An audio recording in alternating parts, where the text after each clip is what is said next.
that made sure that everyone would have the same constitutional rights as everyone else. We have that DNA inside of us, and we can make a difference if we choose to change by taking action. And I believe with all of my heart that if we rise up and we realize that the time is close, that we can begin to do the things that are necessary. And I believe with all of my heart that we can turn this whole thing around. We won't worry about who doesn't like us. If you're in this, that someone can pat you on your back to feed your narcissism, then you're in the wrong place. We have gathered here by the tens of thousands this week for a reason. We are here to take action. We are going to make a difference. And I believe together, if we work together, we can make it happen. If you would take a moment, if you really believe that, and put your hands together, not for me, but let's give God some glory in this house by putting our hands together. Come on. We can make it happen. Would you take a moment and look over at someone standing next to you and just give them a high five and tell them, we can make it happen. Thank you very much. God bless you. God keep you. God be with you. Is my prayer.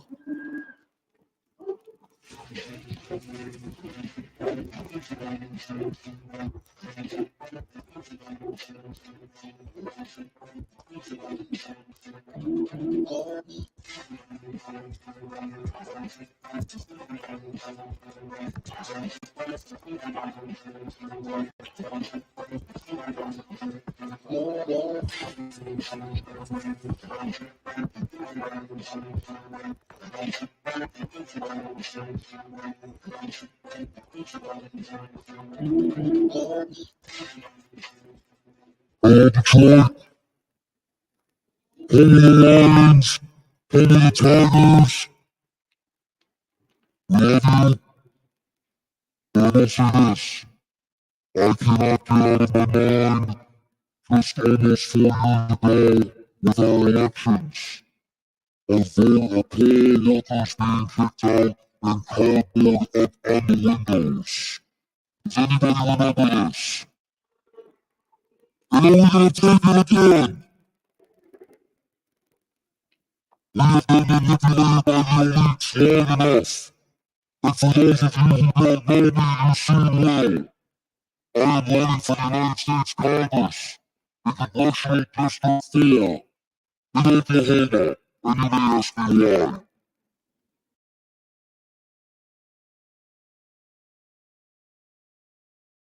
Conservative voices across America and to bring back the voice of the conservative movement. For too long, the marketing arm of the Democratic Party, the liberal marketing arm, censored and put their boot on our voices with intimidation, with lies. It has got to stop. As we head into these elections, we must have fair and free elections. So many men and women have died so that we can have democracy and freedom in this republic. My grandfathers, both of them in World War II. My one grandfather was one of 9 in 2005. He crossed the Jordan and celebrated the weekend. The young man I remember from always telling me, Paul, freedom is never free. And that's a fact. The United States has been an experiment that has existed for 200-some years. Figure it out. But people are going to silence our voices. We must not ever allow that to happen.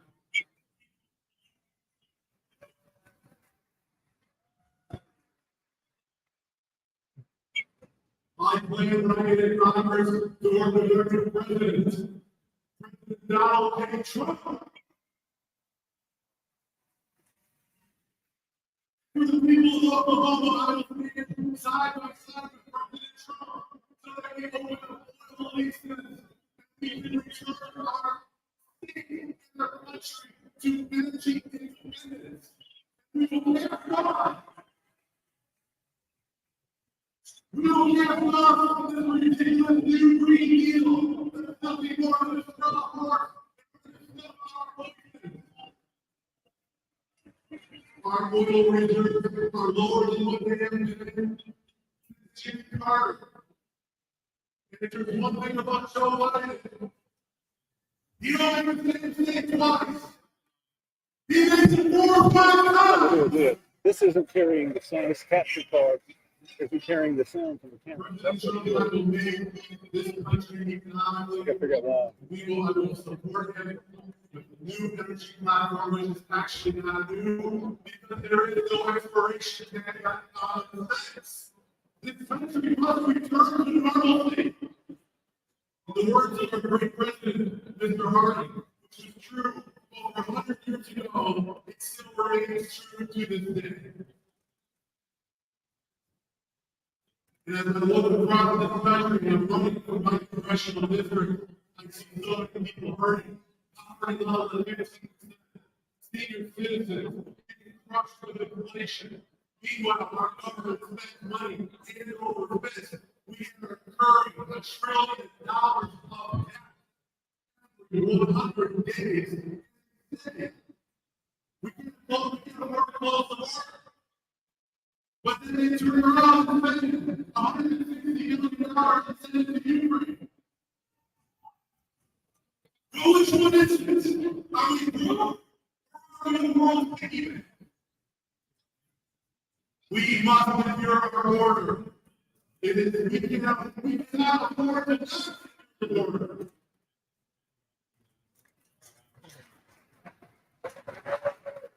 People say, "Paul, what makes you want to run?" It's simple. Earlier than Katrina. Did anybody remember COVID? What did they say? Put your mask on. Shut up. And obey. Well, I know that shut up, and I know how to obey.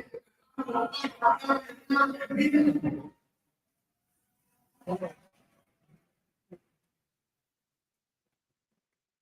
This country was built by our founding fathers willing to risk their fortunate lives in the pursuit of greatness. And I ask each and every one of you patriots today, it's time to act. It's time to vote. Teach yourself on how you vote so you pick the right person. And run for office yourself like I am. It's time we take this country back.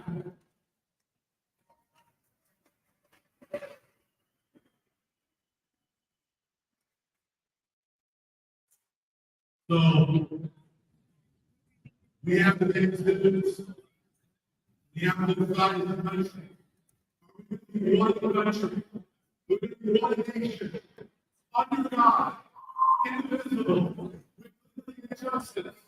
Or are we going to continue to poverty and become and remain one country divided? By some baby room or of social justice with liberty for none. Well, then take back this country with me. We need all of us to join together. Because united we stand. Let's return back to our Constitution. Let's return back to our roots. Let's remember the men and women that died for our freedom. And let's unite together in this election to send Donald J. Trump back to our White House and to turn the corruption around. Listen.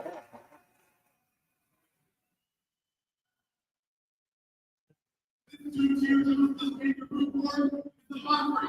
The big apple is no longer the big apple, it's the rotten apple. And I've never been in the Republic. And I'm tired of having different rules for different people. That's why when I elected in Congress, I introduced what I call the 50-50 plan. The 50-50 plan is one that to start reading this long. Our founding fathers said that our leaders in Washington should be good men. They should go do tour duty, but they should return home to their home states. And what we have right now is a bureaucracy fishbowl where people are sent off to their home state and they only come back. Shake you in, on the television set, and they call it democracy.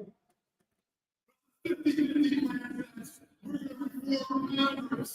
And you already knew you spent half your time in DC and half the time you go elected official and live under the same laws that you expect everybody else to live under.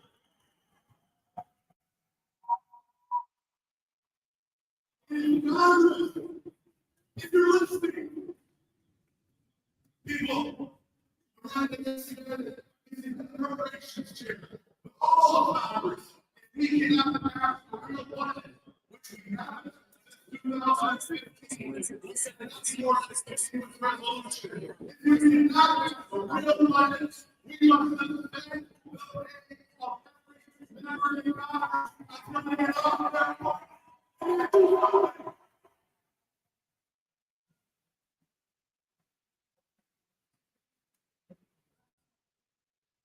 So in closing, what for those of you who don't remember, we're going to also on our I am going to fight for each and every one of you, the younger generation, to stand beside our great President Donald Trump, return this nation to greatness, return our honor, I think I found it. Brantley. I think I found it. God bless you. But I think it's calling it this software screen guard, so this guy's got to still pick up a screw.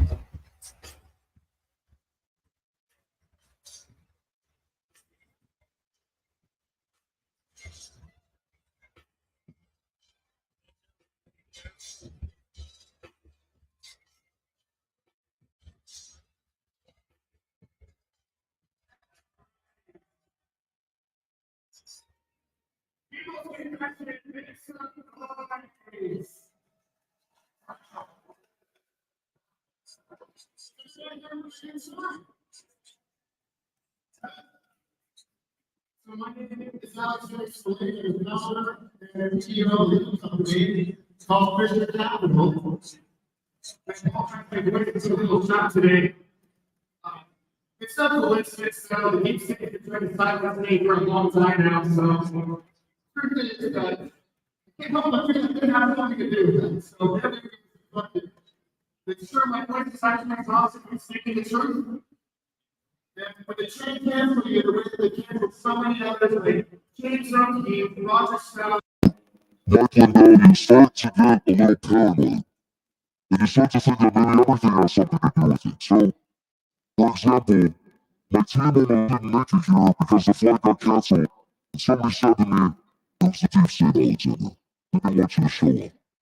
They said, there's no way that they canceled an entire plane just to prevent us from sharing this message with you. But then I thought to myself, maybe they might have. Maybe they did. Who knows? So I want you guys to give it up for my team. I wouldn't be here without my team. Thank you for all the hard work. Look at the booth. It's amazing to be able to be a part of this event. This is actually the third event that I've done that Donald Trump's been at in the past week. So I've been, arguing with a lot of liberals, and I've actually been, I'm usually out here where you guys are, not up here. So with that being said, I'm proud to say for the third year in a row, we are the largest corporate sponsor, War Turning Point USA. And I gotta say, it really feels good to turn our profits into purpose, guys. Thank you. It also feels good that I got a personal victory. My sisters here, Ashley, where are you? Alright, stand up. Once formerly a Gen Y liberal, Joe Harbaugh has converted her I got my family on board now, so love having you here. And make some noise for her.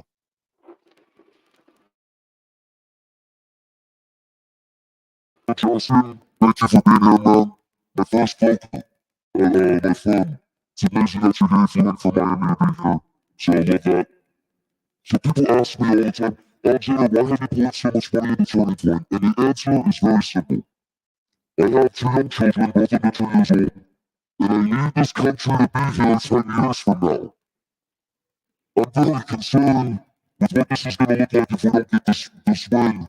So, with that being said, who's ready for Donald Trump? Who feels the shift coming? Love that. Love that. So, I'm actually here to share an important message with all of you.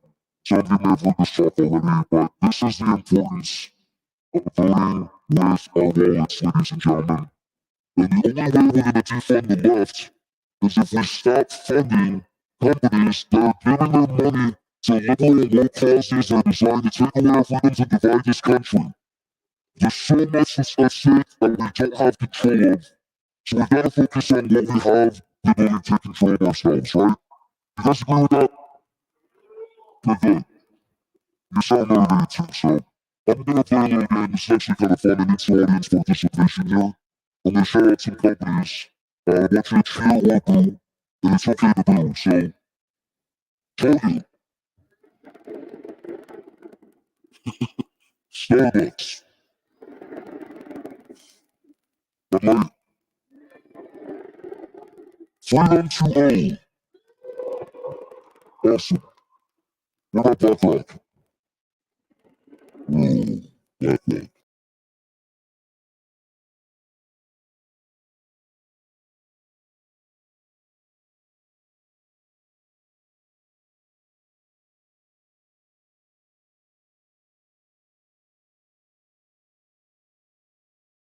A lot of people talking about how the deep state and the far left has infiltrated finance. The financial sector is where all the money is. Do you guys know that Wall Street collectively donated $74 million to Joe Biden's campaign in 2020? And like this audience a little bit more mature than audience in America first, there's a lot of young people there, right? So I see a lot of you have a retirement account, probably with a Wall Street-backed institution. So I'm going to talk a little bit about this. Who's heard of these upcoming rumors of recession? Who's been concerned about the economy in here? You guys have some concerns?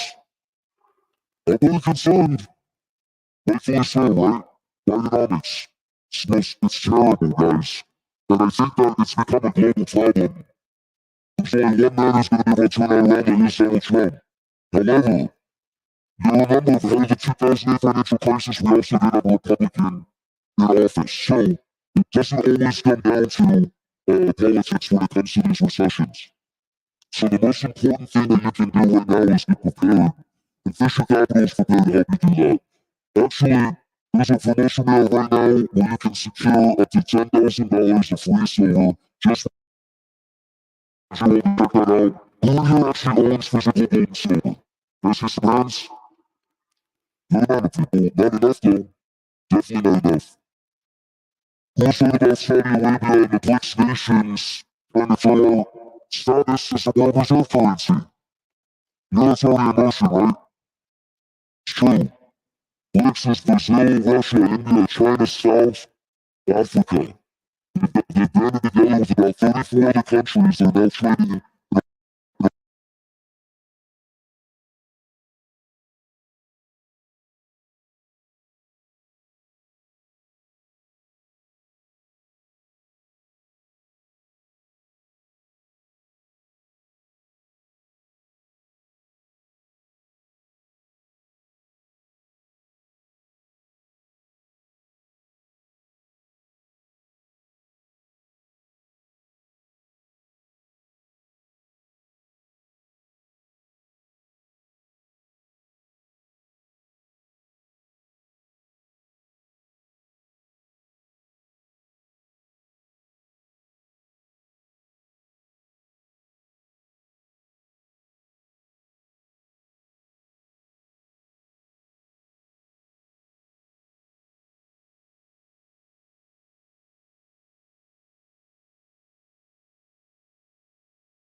some more liberal Wall Street deep state organization.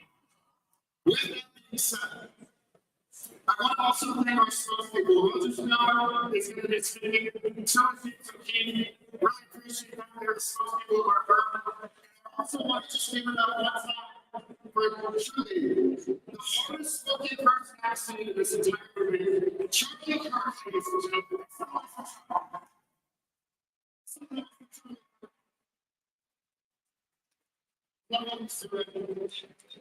So, we have a right to take control of our movements. So we to have all second team. This is the fish capital. These are great guys. They're hardworking patriots. They love this country. And that's why we're here for the third year in a row. So thank you for having me on, ladies and gentlemen. And enjoy the rest of the evening. You know, Donald Trump, everybody.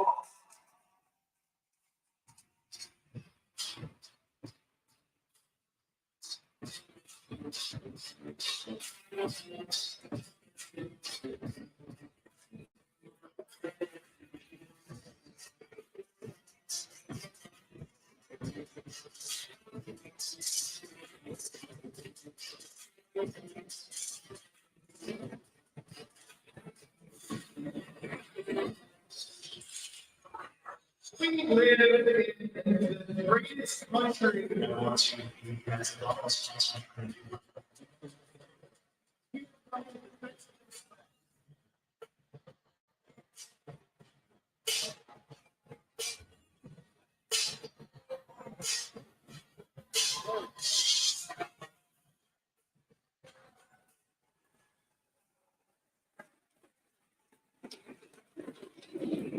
80 years ago today, our nation's greatest generation, many made up of teenagers, risked everything to save the world.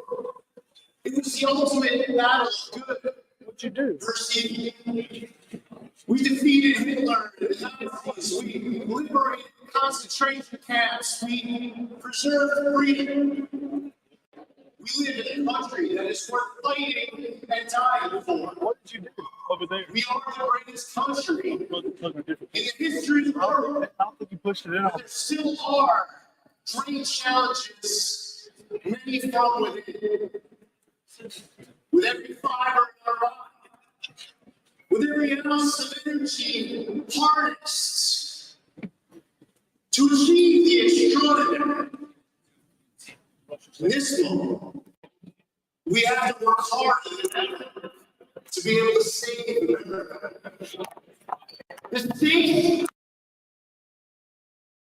I'm here today with my 17-year-old daughter. My wife, Diana, and I have identical twin girls, Michaela and Ariana. They were born in their second trimester. They weighed just 1.5 pounds. And now, 2 weeks from today, they'll be graduating high school. Protecting life and education and family is as personal as it gets. Also this month, I started proudly my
the government, it may be considered in relation to the foundation on which it is to be established, to the sources from which its extraordinary powers are to be drawn, to the operation of those powers, to the extent of them, and to the authority by which future changes in the government are to be introduced. We are in a campaign to make our country the best version of itself. Unlike Democrats who are trying to change our country into being like some other country somewhere else, we just want to make America great again.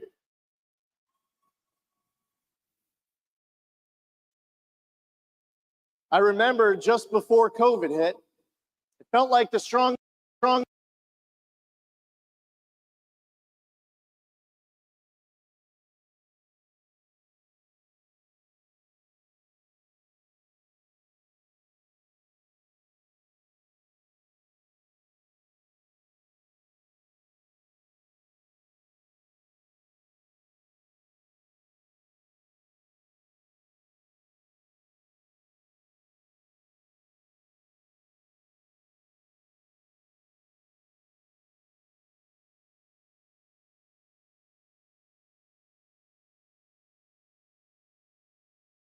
but we were able to get just under half the vote. And importantly, we were able to flip several House seats and end a one-party Democrat rule in Washington and get rid of Speaker Pelosi and Chairman Adam Schiff and Maxine Waters and Jerry Nadler. There was so much that was going so wrong at the time in New York. The Democrats were prioritizing criminals over law-abiding citizens, passing laws like cashless bail, electing prosecutors who were refusing to prosecute. I said on day one, my first act after getting sworn into office would be to turn to the Manhattan District Attorney Alvin Bragg to let him know that he is being removed for his refusal to enforce the laws on the books. Raising taxes, crushing freedoms. We've seen disastrous one-party Democratic rule in Washington and inside state capitals and inside of blue cities. If there are two things to take away from my remarks here, I would share that one of the reasons why we did as well as we did wasn't by our campaign against everything that was wrong with the Democrats. In order for us to have that next level of movement and momentum to get Americans to open up their heart and have trust and faith in us, for them to know what they are investing in and to provide their time and their energy, maybe as a longtime Democrat voter who has never voted Republican before, we need to tell them not just what we are against, but what we stand for as conservatives, what the America First movement means for them as Americans.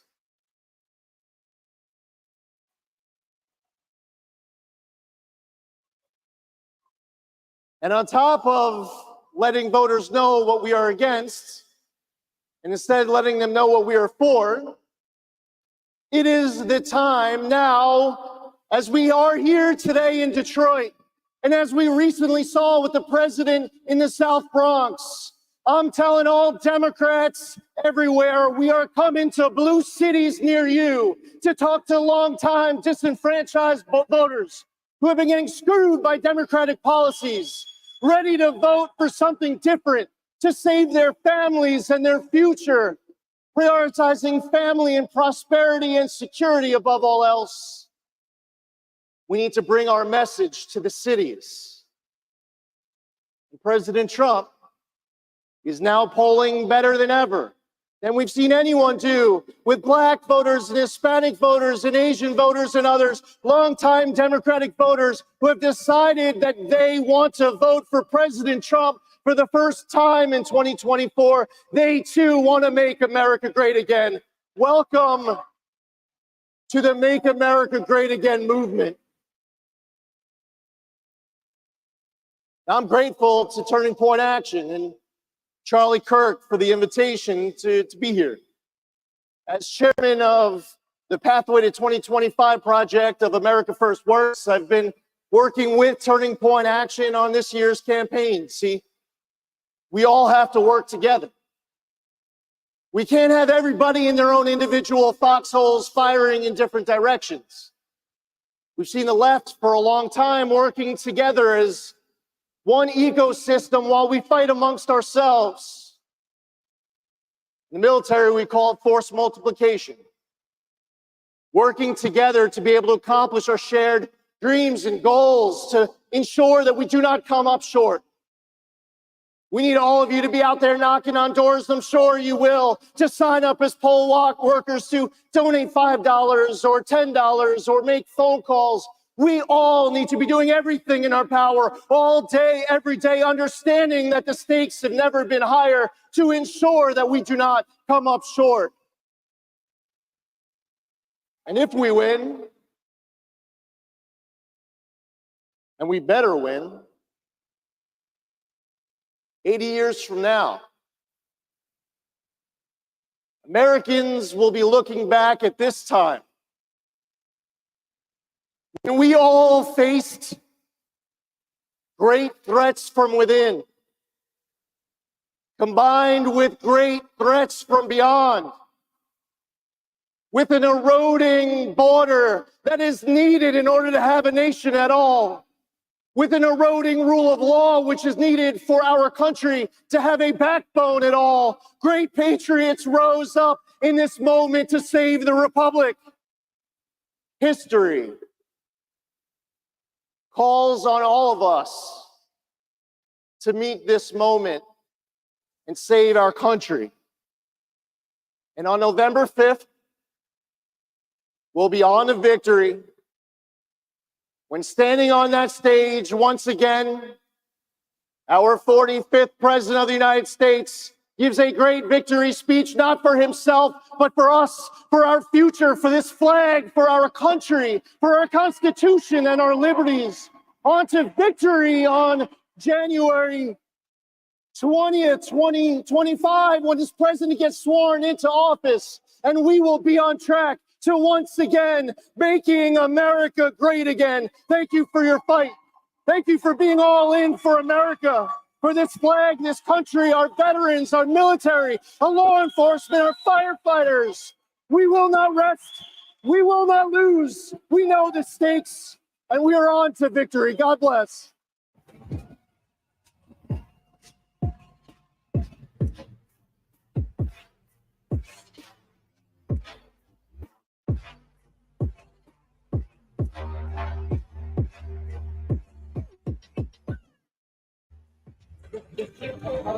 The future of our country is at risk. For a country that has for so long served as the beacon of freedom, that light is flickering.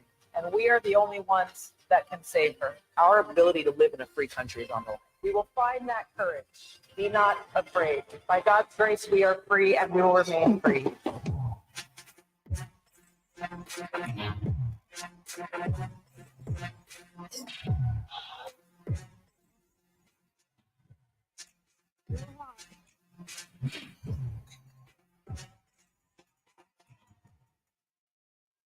Aloha. What a beautiful sight.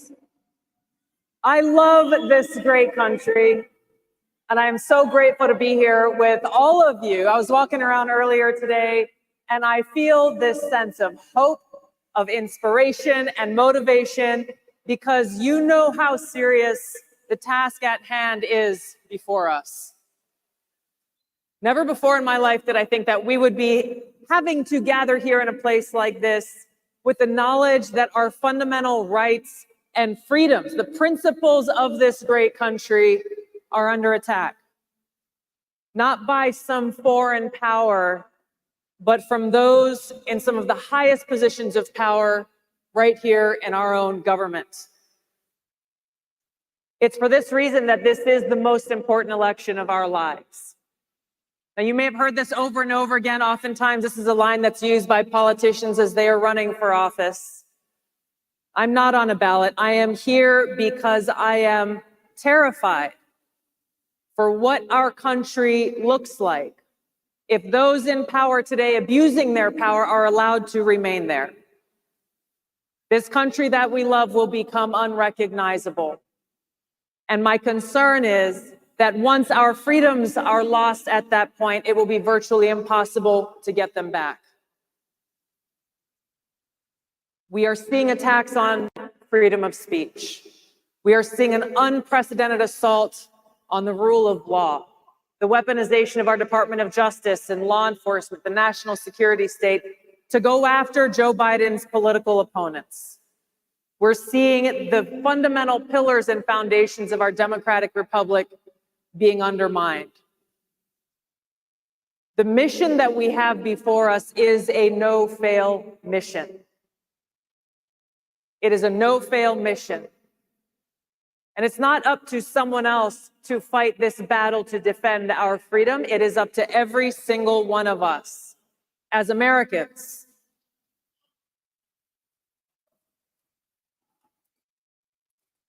I know there are a lot of you who are here today who have worn the cloth of this country, who have served both in peacetime and in wartime. Every one of you, like I did, raised our right hand and swore an oath to support and defend the Constitution of the United States against all enemies, foreign and domestic. I took that same oath as a member of Congress. And it's something that, like you, I take very seriously. And so to those who are attacking our freedoms, who are throwing our Constitution in the trash, this is real. This is real. Even if you have laid down your uniform, that oath is written onto our hearts. I joined the Democratic Party over 20 years ago. I was 21 years old in Hawaii, and maybe like some of you, back then I saw a Democratic Party that actually stood for free speech. It was a Big Tent open party that welcomed people from all different backgrounds, different views, even those they disagreed with. It was a party that stood up for civil liberties, a party that fought for the little guy and still celebrated that vision of Martin Luther King Jr. You fast forward to where we are today, that party is completely unrecognizable. I left the Democratic Party because it is now under the control of an elitist cabal of woke warmongers who are doing all that they can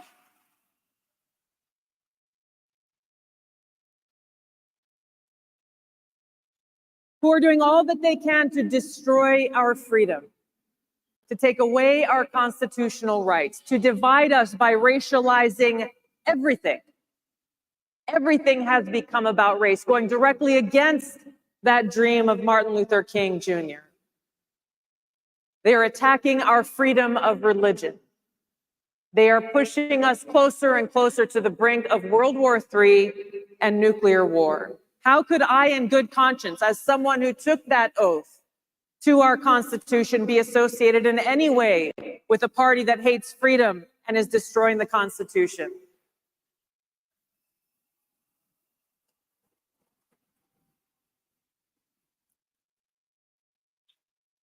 These are very powerful people with powerful tools that they are weaponizing against us and against our freedoms. But as we look to the next 5 months before us and this no-fail mission that we have, it's important for you to know that I'm not the only Democrat who's left the Democratic Party. There are many more of us than you may realize. I meet or hear from people every single day as I travel across the country who will come up to me and say, I did the same thing that you did. I felt the same way that you did. Just here today, I met a woman who came up to me and shared that she was unable to convince her daughter, who was working for Gavin Newsom, to leave the Democratic Party. But once she heard my story, she said, enough is enough. I'm out. Let's go fight to save America.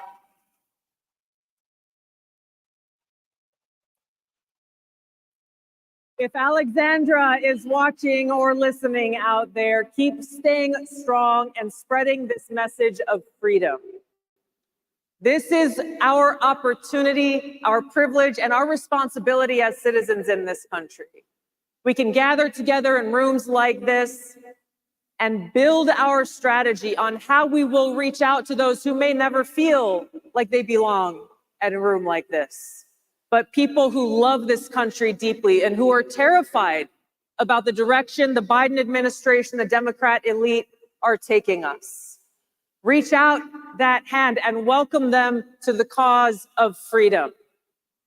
This is our opportunity, and this is how we win in November.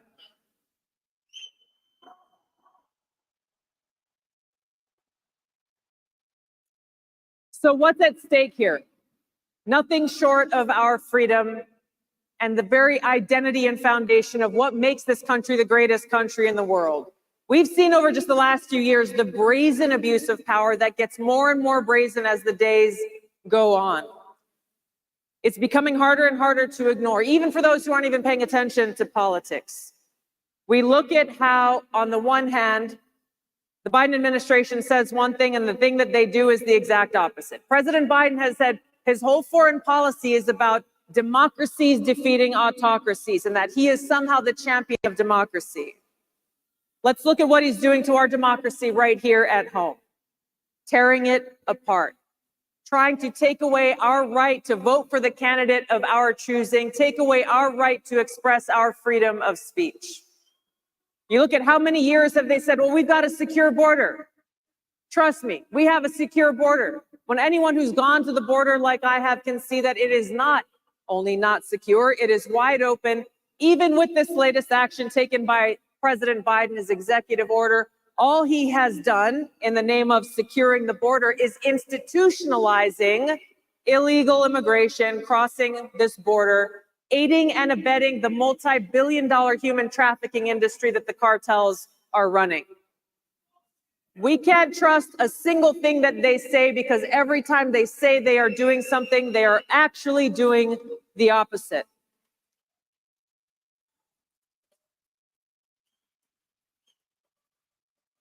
You may have seen in the news a few days ago, you had the FBI Director Christopher Wray going before Congress asking for more money because of an increasing foreign terrorist threat growing within our own borders.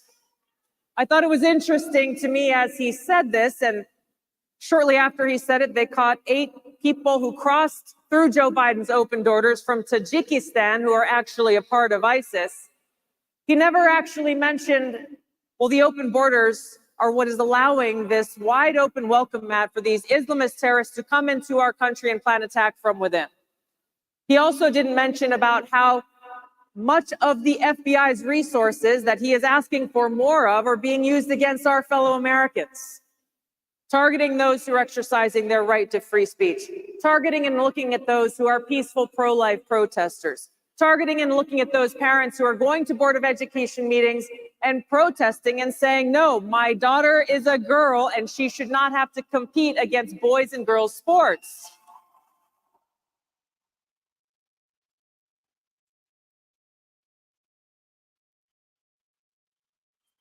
So when we take a step back and we look at all of the powerful entities who are waging war against our freedom, we have the Democrat elite in Washington, the Washington establishment, law enforcement, the national security state, you have big tech, you have big propaganda media. Why are they doing this? Why are they fighting so hard? It's because they're afraid.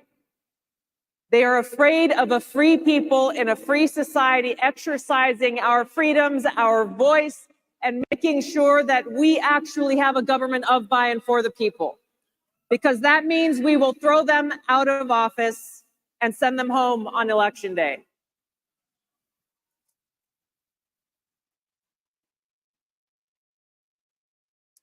We're the only people who can stop them. How do we hold them to account for their brazen abuse of power, their destruction of our democracy? We are the only ones who can hold them to account by sending a strong message, an unequivocal message on November 5th, on Election Day, saying that those like Joe Biden, who abuse their power, who reject our Constitution, will not be allowed to remain in power. We will send them home and vote for Donald Trump on November 5th.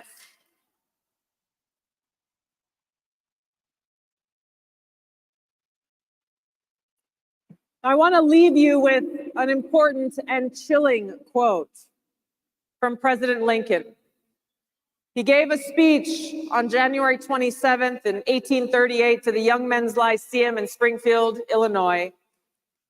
And he said, quote, "At what point then is the approach of danger to be expected? I answer, if it ever reach us, it must spring up amongst us. It cannot come from abroad. If destruction be our lot, we must ourselves be its author and finisher. As a nation of free men, we must live through all time or die by suicide." Those in power in America today are the ones who are leading our great nation towards this suicide that Abraham Lincoln warned against. If we don't act now, if we don't take this no-fail mission to save our country seriously, we will regrettably find ourselves on the other side of this election looking back and saying, we had no warning. So how do we do this? How do we save our country? We come together filled with hope and motivated by love. Love for God, love for our fellow American, love for our country, and a deep, visceral commitment to the defense of freedom.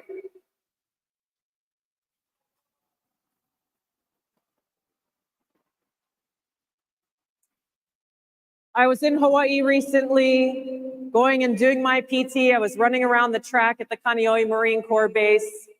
And it was in the morning. I had my AirPods in as I was running around the track. Out of the corner of my eye, I saw a guy who was mowing the lawn there, all of a sudden stop. As I went along jogging more, I saw a woman pushing a stroller down the sidewalk, all of a sudden stop. A car driving down the street stopped. Finally, I stopped, took out my AirPod, wondering what was going on, and I heard the beautiful sound of reveille playing. This beautiful sound of a trumpet that occurs every morning and every evening on every military base in America and around the world, that sounds the call for us to stop and reflect as our beautiful flag is being raised in the morning and lowered at the end of the day. In those moments, it is our opportunity to reflect on the many who have sacrificed and given all in service to our country and our freedom.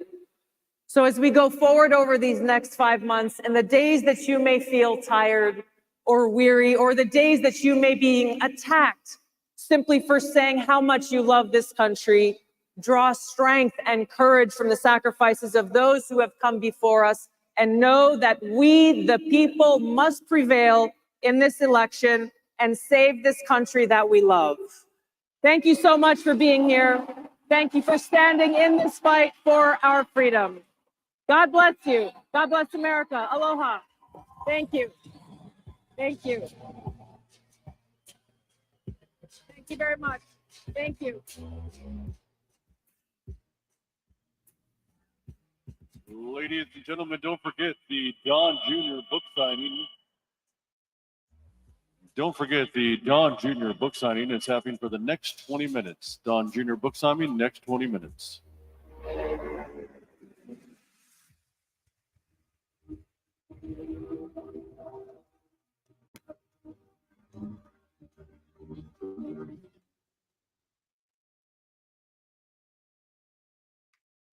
When we founded PJI back in 1997, we had no idea how much we're going to be taking on defending religious freedom, defending churches that are shut down by the government. We're working hard to defend individuals with pro-life ministries, to making sure that parents' rights are respected. When public schools are secretly grooming children, our goal is to defend you without charge. We at PJI now have over 220 cases in active litigation. We're also unique in that we have offices all across the country, making sure that no one is left on the side of the road. The battle for our freedoms and liberties has never been more intense than it is right now. So let's get involved. We're here to serve. We're here to help for such a time as this.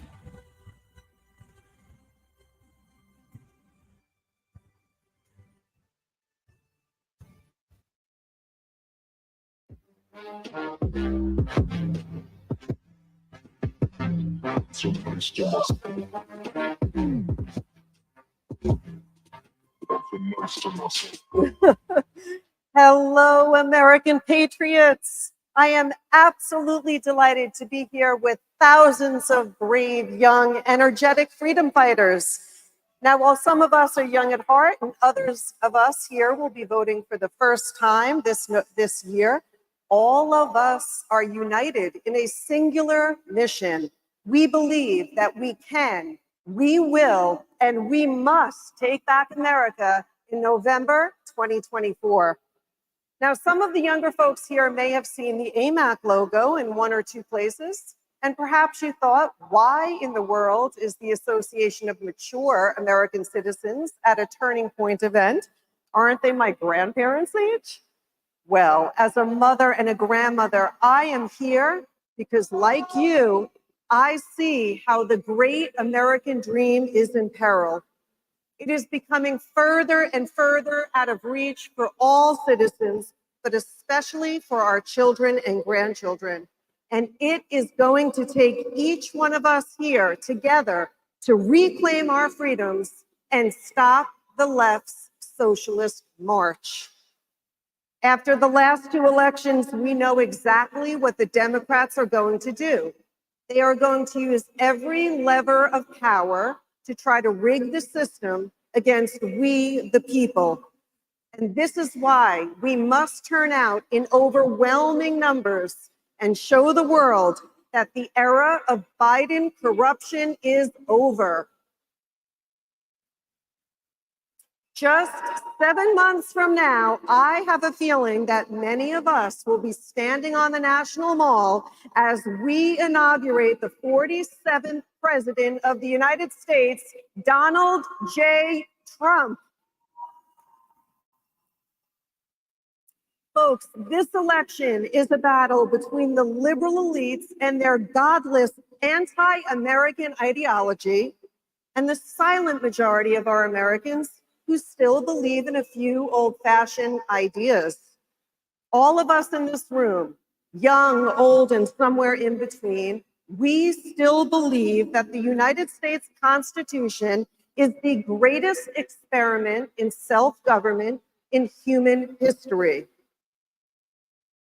We believe that the right to free speech and the exercise of religion applies to all Americans, including MAGA conservatives, Christians, pro-life advocates, and yes, pro-Israel Jewish students on college campuses. In this country, there should be no safe space for violent temper tantrums by those who sympathize with Hamas terrorists. Many of these students who hate our country, they're not even American citizens. They don't belong on our college campuses, and the only thing they deserve from America is a one-way ticket back to their country of origin. We also believe that a nation without the Second Amendment is more dangerous and less free, and we reject any argument otherwise. We honor the brave men and women of law enforcement who risk everything to keep us safe. It is time to stop cowering to the criminals. It is time to prosecute them. It is time we lock them up. Folks, the day that President Trump takes office, the criminals will know that the era of the get out of jail bail free days are over. Trump will end the catastrophe at the border. Illegal aliens will no longer have a free pass to stay here in America forever. If we can bust them to Martha's Vineyard, we can bust them back across the border. And we must protect the first right of all citizens, the right to life itself. As the left tries to impose radical gender ideology on our kids, we must fearlessly defend the undeniable truth that there are only two genders. Boys have no place in girls' locker rooms. Boys have no place in girls' sports. And the so-called gender-affirming care, it is in fact child abuse. To all of the gender fanatics out there, if you think mama bears are dangerous, watch out for a whole lot of grandma grizzlies. We may look harmless and cute, but you will wish you didn't as much come near our grandkids. Now, growing up on Long Island, New York, of course, I've always had many friends who voted Democrat, but they don't even recognize the Democrat Party today. The radical left, they want to fund terrorists. They want to persecute our police. They want to release violent criminals back on our streets. They want to kill unborn babies. They want to teach our children to hate America. And they want to make our children believe that their God-given gender was a mistake. You know, Joe Biden and the radical left have done such a good job destroying everything that our forefathers have built that China doesn't even need to invade our shores. The radical left is destroying America from within. And as if that isn't bad enough, Joe Biden has launched the most successful campaign in history to kill the American dream. Bidenomics has been an absolute catastrophe. 70% of young Americans who want to buy a home can't afford to do so because of sky-high interest rates. 60% of America's seniors on Social Security are struggling because of record-level inflation. Trump is the only man brave enough to take on the powerful forces in Washington and once and for all drain the swamp.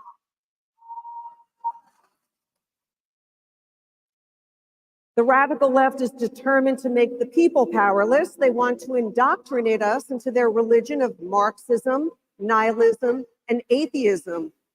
They are allergic to God, and especially to the name of Jesus Christ. But here is some good news. We know that the lies of the left cannot withstand the light of truth. And if we speak out with courage, we will win.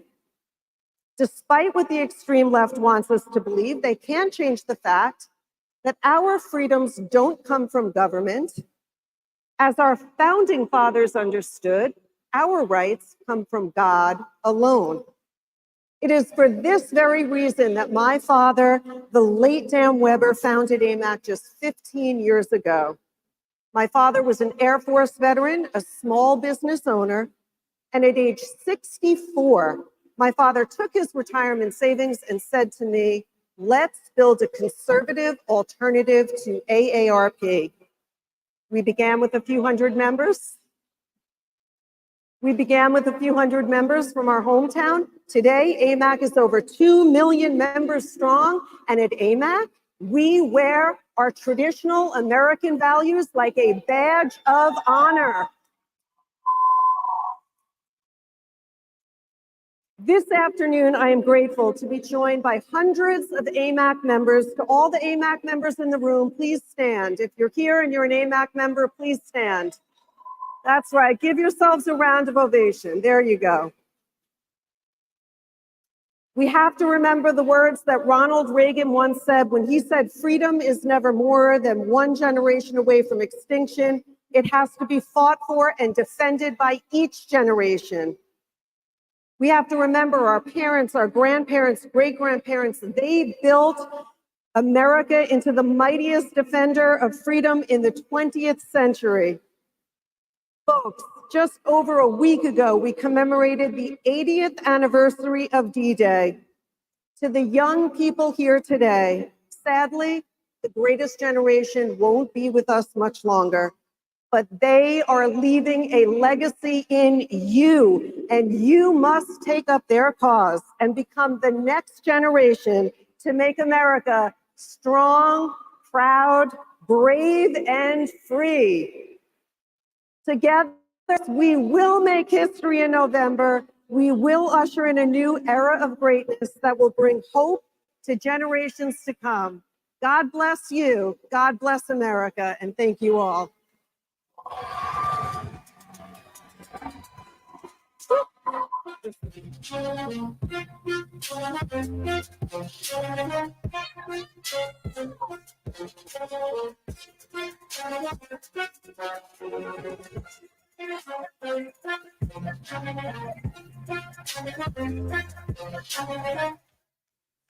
That energy, we're going to defeat evil. The way you defeat evil is you speak truth. Conservatives will choose being married, having children, and living a religious life as what will lead to their happiness. These people who believe so harshly that they are in control of you and me and our lives and this nation, they are wrong. God is in control. Don't lose hope.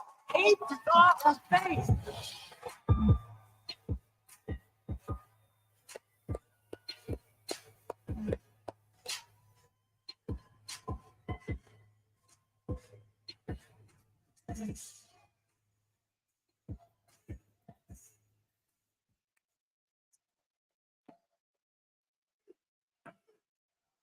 Save it for Trump, you beautiful people.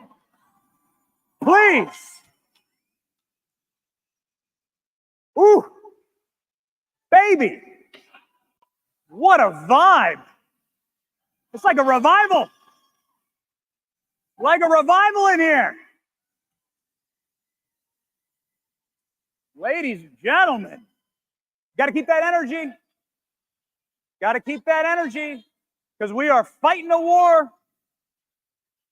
We are fighting a war. It's not a physical war, not yet. It's not even really a political war.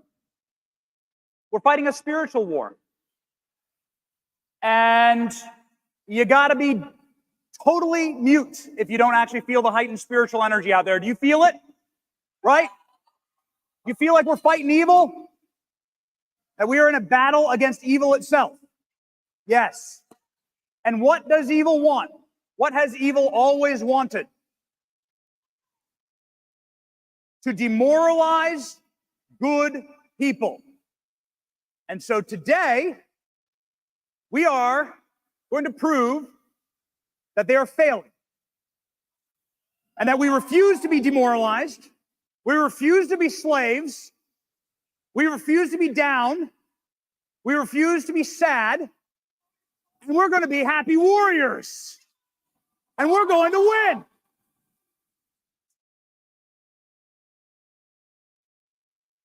Part of the way that you do that, ladies and gentlemen, is to laugh in the face of evil. And so, I have a question for you. Naturally, Conducted an operation that killed hold on, Osama bin Laden. Whoa, just a second. Ladies and gentlemen, I have a challenge for you.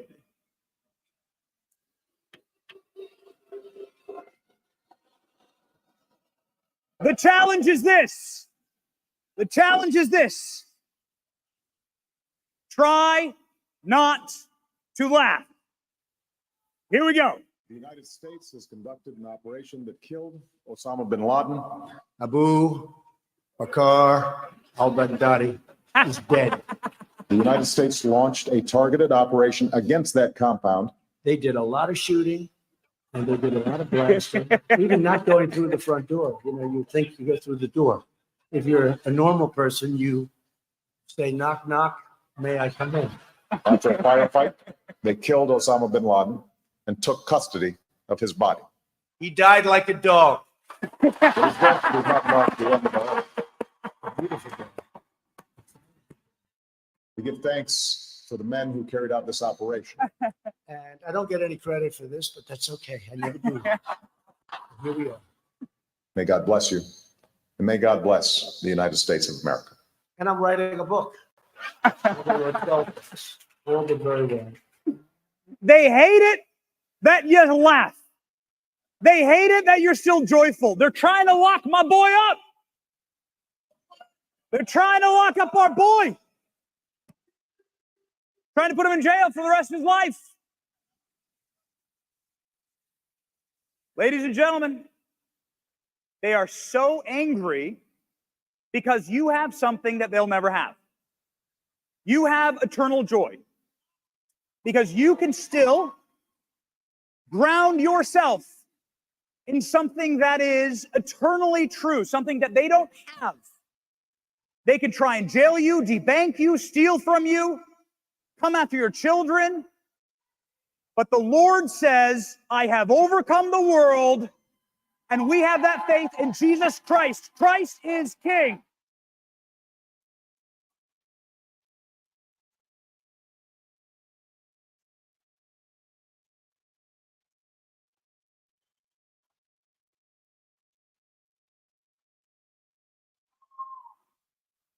It makes them so angry. They want you to be a slave, but what they don't understand is we already have the victory over them. We are already victorious. And ladies and gentlemen, especially you young men and women out there, I'm speaking directly to you. I'm telling you, if you want a life hack that will ascend you into God's purpose and meaning and reason, and truly connect you to the divine purpose that God has for you in life, fall in love, get married, have more children than you could possibly imagine. There is nothing more dangerous, ladies and gentlemen. Not a guy with his arms full of guns or a protester with his arms full of Molotov cocktails. The most dangerous thing to the ruling elites is a father holding his children, the children that he will raise, that he will teach, that they are endowed by their Creator with rights, that he'll homeschool. He'll teach them to be proud of their heritage and their ancestry. And ladies and gentlemen, this is how we save America. This is how we become the majority in America. We are the majority in America. That's the country we live in. So please, I beg of you, have 5 more kids, and that country will get redder. Because I'm telling you, these miserable libs, they're not having kids. Okay, I'll tell you what it's like in the little blue areas, ladies and gentlemen, on this map. This is what it's like. Donald J. Trump is now president of the United States.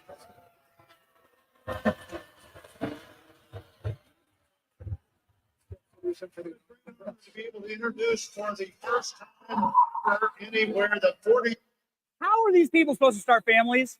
Hey, how you doing? You like pony up at a bar, like next to some liberal orc?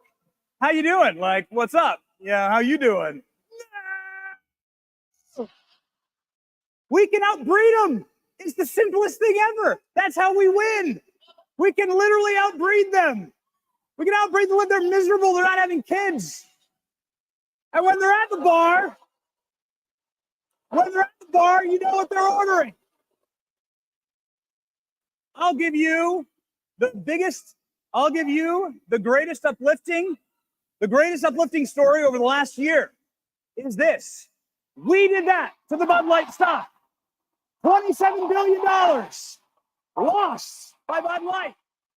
We literally bulldozed Bud Light, took a steamroller over it, and most dangerous of all, ladies and gentlemen, we made some pretty spicy memes like before and after drinking a Bud Light.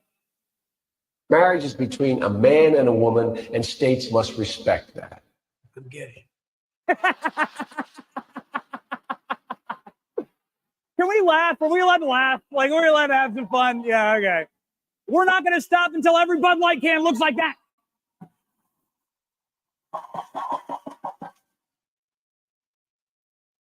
And so, ladies and gentlemen, we got some good vibes on our side.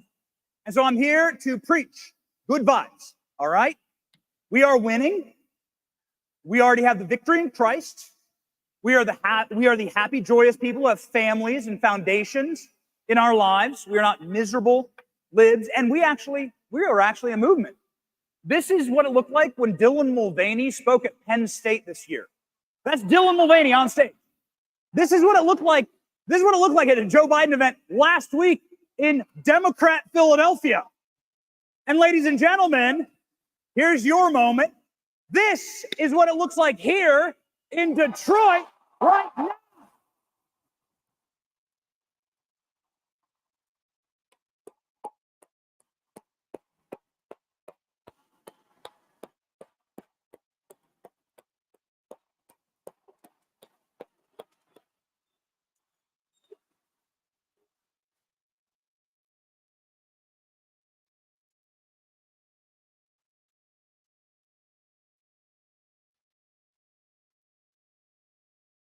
Woo!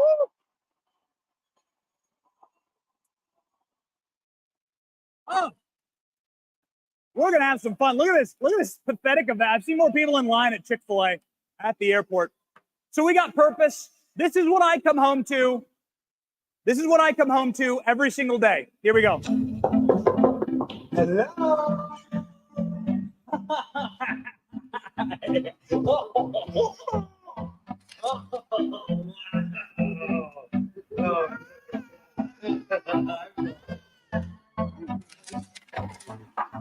Boys, there's your life hack. That's your life hack right there. You want purpose and drive. There's a reason why married men with children out-earn their counterparts 2-1. You want drive and purpose and grounding and to literally see God's, to literally have God put angels in your arms, because that's what happens when you have children. That's it. This is what libs come home to every single day. Looks familiar. Who is that lady? Who is that? That's a little strange, that. Got any parents in the audience? Raise your hand if you're a parent. Don't care the age. Okay, what's going on in this photo? What's happening? I think I heard it. Only parents know. Only parents know. What's going on in this photo? That's it. I heard, yeah. Parents know that kid is doing his business, right? It's why parents saw this clip and said, oh, wait a second. Hold on. Hold your horses. Something's going on. Oh, no. Joe. No. Oh, Joe, don't do it. Maybe this is why Jill had to take him out of the ceremony early. Jill's like, we're getting out of here. We got to go. He's done it before, too. Look, what's he doing? What is that? If you ask Joe, he'll tell you.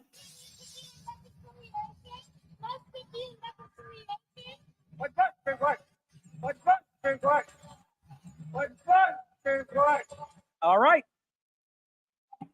Take the president at his word. Are you pooping? My toddler in the corner. Parents know. Parents just know. Okay, parents know. This has started a trend. This is called doing a Biden.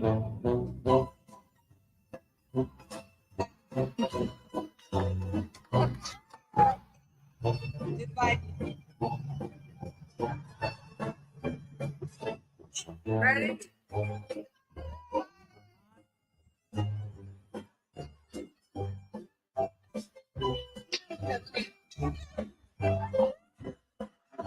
We have such a happy movement. Not the first trend, by the way, that Biden started. This is another trend.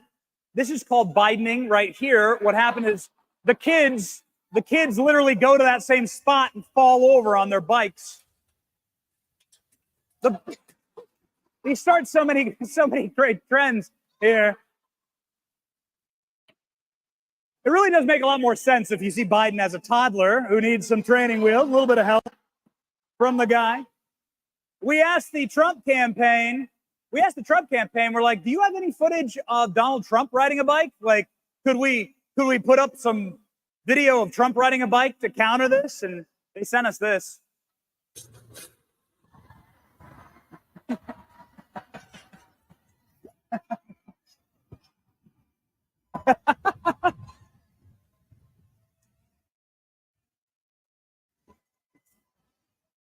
Okay, all right. We're having too much fun. What is Biden doing with his arms? Okay, I'm not trying to be mean here, but like, what's he doing? What is that? What is that? This was live, so they couldn't cut it. Like, what would happen if I just stood there like this the whole time? Ah, you'd be really worried. Luckily, the internet is undefeated. Told us at the town hall that Okay. We can laugh. It's good. We can laugh. We can still have fun. Here's Joe Biden like yesterday. What the hell is he doing? This is Joe Biden yesterday.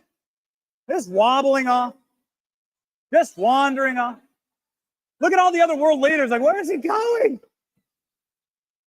At least he didn't crap his pants. Come back. Come back, please. Don't you miss this? Don't you miss strength? Don't you miss it? What people don't understand is, you remember when Trump actually fat shamed Kim Jong-un to his face? It's like, oh, you're very thin. He said that in the meeting. It's amazing. It's an active war zone. Like, you know that they never made peace with America?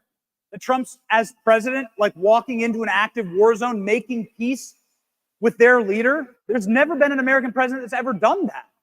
And that makes Trump the most pro-life president in history because he started no new wars.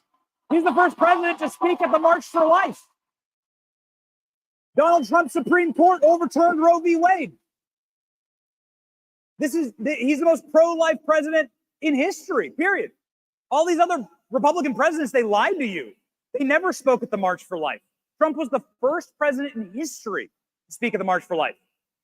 Trump cares about children. He stopped human trafficking, child smuggling. Closing the border is stopping tens of millions of children getting trafficked, right? Yeah. How does Joe Biden treat children? You creepy weirdo. Get away. Get away. Dude. But the kids always know, right? The kids always know. Watch this kid. Kids always know. Get out of here. Get away from me. It's hard to watch, isn't it? Right? Parents out there. You ever have you noticed that your kids feel like your kids are able to feel the energy of people? And they're able to sort of understand when they're around a good person and a bad person? They have this because they're connected with God, because they have this pure heart. They understand these things. And they understand that about Joe Biden and about somebody else. Like my favorite clip ever. You want to go back? Do you want to go back to them, or do you want to stay with Donald Trump? Trump.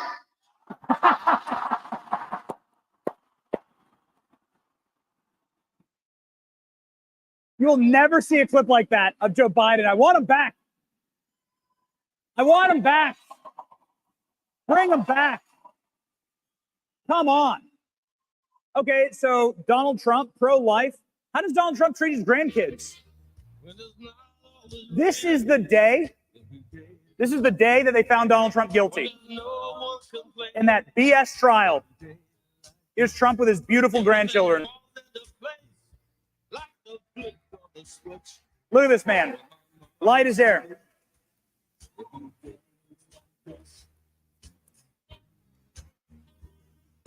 See if you can spot the difference between the way that Joe Biden treats his beautiful granddaughter, Navy Joan Roberts. Joe Biden doesn't even acknowledge her existence until he's sued by the family to acknowledge her. In fact, Joe Biden wouldn't even hang a stocking at the White House for that beautiful child. Shame on him. Shame on that entire wretched family. They hung a stocking for the rabies-laden dog that bites everybody. You can always tell, right? You can tell people, you can tell the quality of a person by their children, how their children turn out, and their pets. Isn't that true? Like if the dogs are terrible, if the kids are terrible, then their owners, then their parents and their owner is terrible. And these are terrible people. There's a mystery in Washington, D.C. The mystery is called, who left the Coke at the White House? It's Zelensky. We'll never know. And it's a mystery. Repeat the line, okay? It's the world's mystery. It's a special vacuum in the Oval Office. I don't know. We're looking into it. We're looking into it. Greatest thing happened this week. Joe Biden gave a speech about responsible gun ownership. Meanwhile, on the other side of the screen, Hunter Biden's found guilty on irresponsible gun ownership. You can just tell, right? Hunter Biden's he's a monster. You know, you look into what we learned from that trial, he's just a monster. Hunter Biden's a very, very bad person and is a reflection of horrible parenting and who Joe Biden actually is, right? You really can. Christ says, judge a tree by its fruit. And you can really do that with kids and parents. Would you rather Hunter Biden or these to be your kids?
Here in this country who've tried to stop this movement and who have and will fail. That even though they are doing everything they possibly can to destroy us and destroy our lives, and they feel like they're in charge of everything and they run this country, that they're not in charge. God is in charge. Our Lord and Savior, Jesus Christ, is in charge. And ladies and gentlemen, we will have the victory, okay? Can I give you one final meme for us to send a message by being joyous and light of heart and to manifest, ladies and gentlemen, this in November? My fellow Americans, here's the simple truth. Look at the chaos. End it now. United States!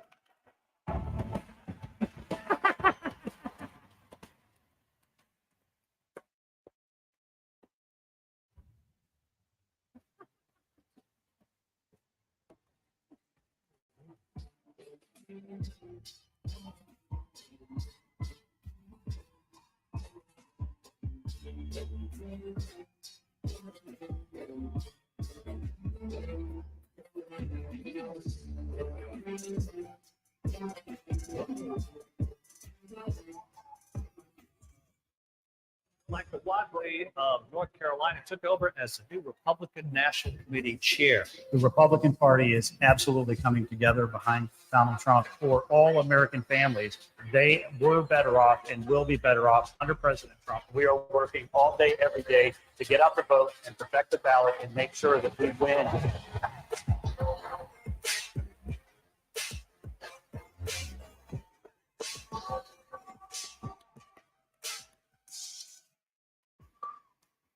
Hello, Turning Point. Hello, America. What a great vanguard of a movement that is ready to take over the country. And this is a country that is ready to have Republicans and adults back in charge. Think about where we were 4 years ago. Russia was in check. China was in check. Iran was in check. Inflation was under control, and our southern border was secure. 4 years later, with Joe Biden in Democratic control, look where we are. Russia has invaded Ukraine, and they have parked nuclear missiles 90 miles off the United States coast in Havana, Cuba. Iran has attacked openly Israel for the first time ever and fired targets at all kinds of ships and all kinds of weapons to go after American interests across the world. China is saber rattling. They've surrounded Taiwan. They are licking their lips thinking about taking over that country if Joe Biden is reelected.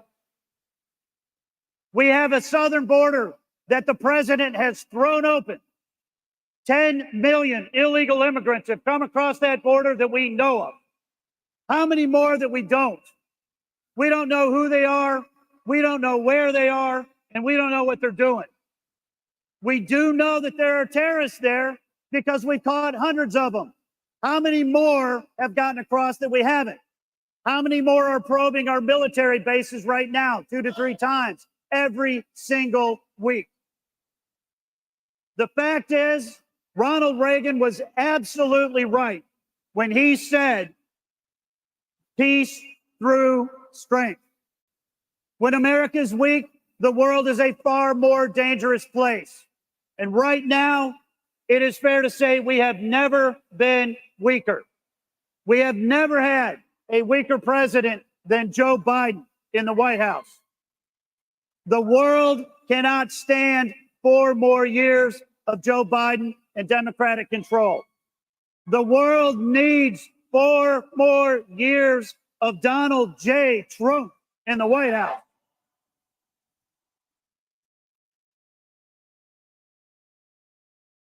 Now, we're here in Michigan because this is a crucial battleground state. And we know that this election is going to come down to 7, 8, 10 states around the country. And the Turning Point groups and the RNC and the president's campaign are all absolutely focused on winning these states. And we need to be. Think about where we are politically in this country. Democrats have a 1-seat majority in the Senate.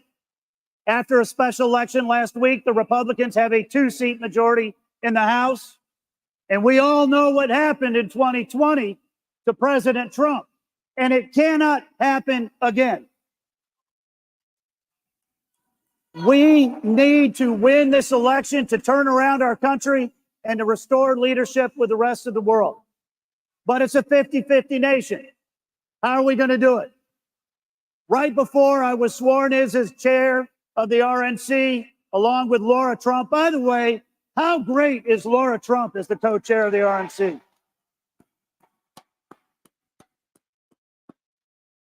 So just before the official vote, I had breakfast with the president. And he looked at me and he said, Whatley, all right, what's the plan?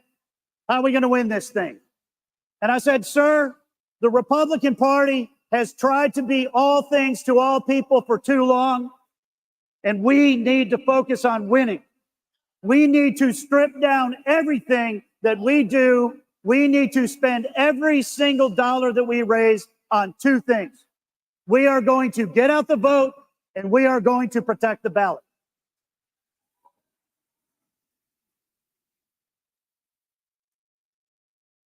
So where are we today?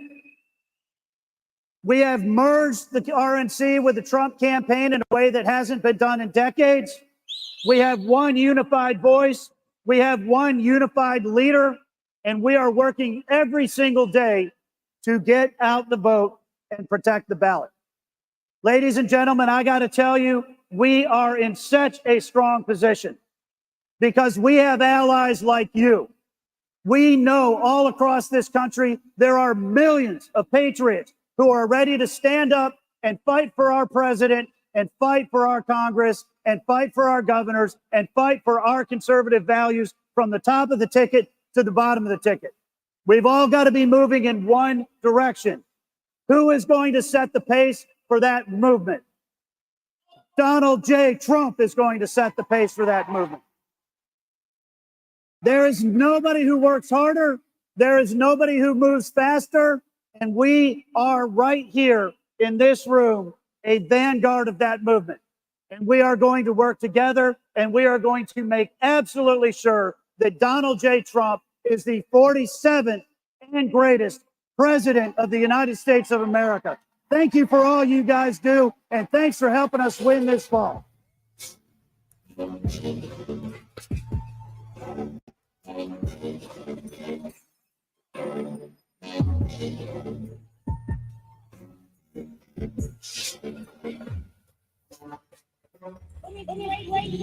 It is great to be here. Our country, as you know, is on a crash course. We're done with being told how to live our lives. We are done playing defense. We are going on offense. It is freedom-loving patriots like each and every one of you, and that's why we are going to take this country back.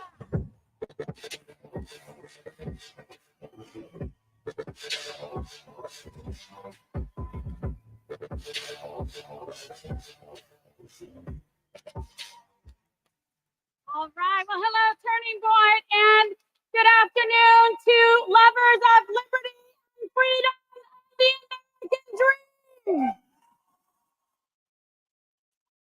Get ready because the best is yet to come. They may try to put away our President Donald J. Trump, but he will not stop. And the real verdict will be November 5th when the American people speak and put Donald J. Trump back in the White House. Are you ready? We will have a president that stands for the flag, our military, our veterans, a president that will make sure they don't try to indoctrinate our children, a president who was the most powerful president for life that this country has ever seen with amazing Supreme Court justices, and a president that will not let our adversaries push us around, because when President Trump was in office, America was respected and feared. And when President Trump gets back in office, we will shut down our borders. We will make sure that America is safe again. We will make sure that we bring back the roaring engine of American energy independence. We will make sure that manufacturing infrastructure is back in this country, because America will be back open for business and take our rightful place as the leader of the free world. We will stop funding endless foreign wars under President Trump, the president of peace, the president of strength. There is overwhelming support for President Trump because we all know in our hearts he fights for each and every one of you. He is unbeatable and unbreakable. He will restore greatness in the United States of America, and that's what they are so afraid of. Well, guess what? He's coming back in, like it or not. You cannot stop him. He will make sure that we bring integrity back to all the weaponized agencies that the left, that the Democrats, and that the Biden-Harris administration destroyed. He will revamp the DOJ, the IRS, the CIA, and the FBI. And we, the people, will stand with him. There is no greater fighter, and history will reveal no greater president in the United States of America than Donald J. Trump, the people's president.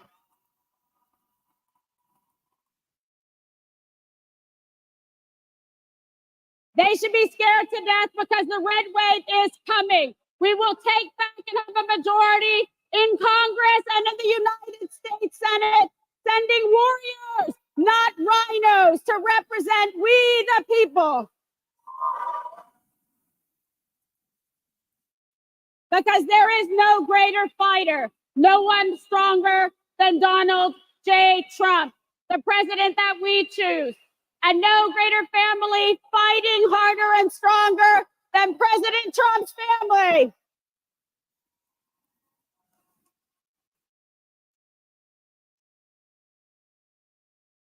And one of the strongest, smartest fighters we know, one of his sons, Don Trump Jr. How about that?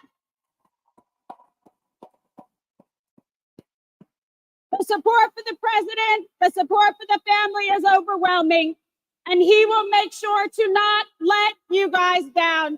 He will fight each and every day like he is doing tirelessly so that we can go to bed at night and wake up in the morning and know that America is strong, know that America is prosperous, and we will make sure, thanks to President Trump, that America is safe again and that America will be great again.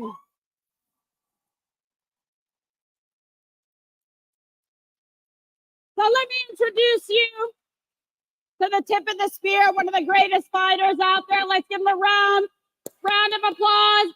Donald Trump Jr. Who's the oldest of the Trump children, now runs the family business.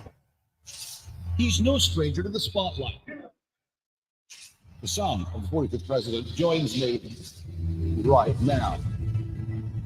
What's going on, Turning Point? This is the future of conservatism. We have an incredible opportunity to do something about this insanity in 2024. If you were trying to destroy America from within, would you do anything differently than today's Democrat Party? There's one guy that knows that all of our freedoms, our liberties are worth fighting for, and that is Donald J. Trump. We can win, and we can save our country. And that's why we gotta fight.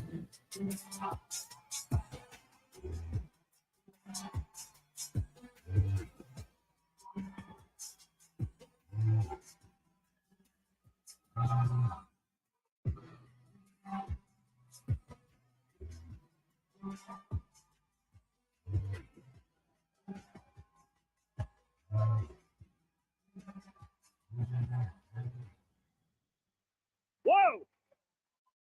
What's going on, Michigan?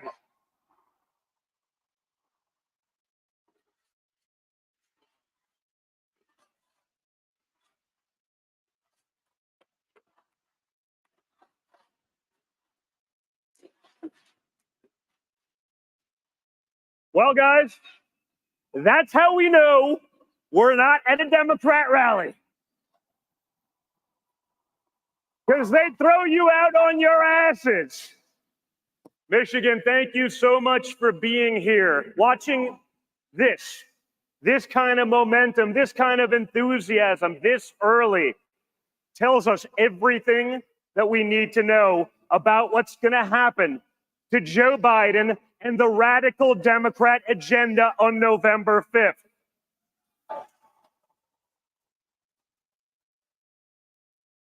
We've seen insanity over the last 4 years. By any objective metric, the policies of the Democrat Party have failed America. They've failed you. But most importantly, they're failing our future. They're failing our youth. And guess what? The Democrats know it. It's why they're trying to import votes, because they lost every reliable demographic they ever had. and when we shut down our border, and we throw out the Venezuelan drug lords and gang members that they've been letting flood our streets and our cities and our communities, we can regain control of our country and put America first once again.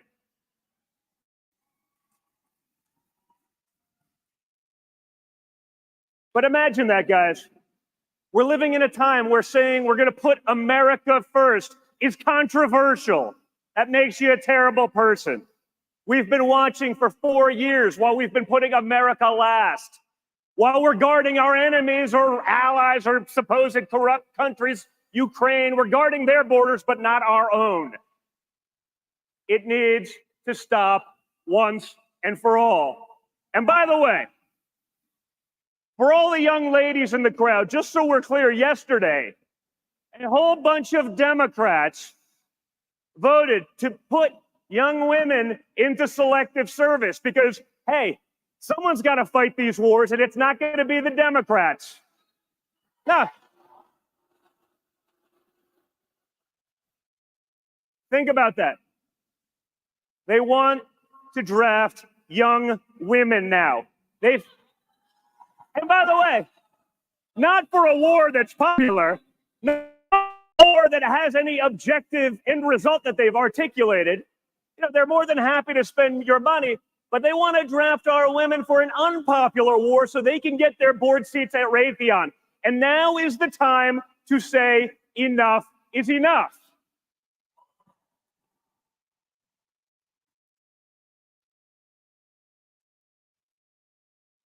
We were told the adults were going to be back in charge. And look at what it's got at us. You saw that the adults are not in charge. The morons are in charge, folks. To be clear, we're never going to surrender. It's not our style, man. We don't. At this point, we got to fight because congratulations. If you're in this room right now, you're probably on the FBI list.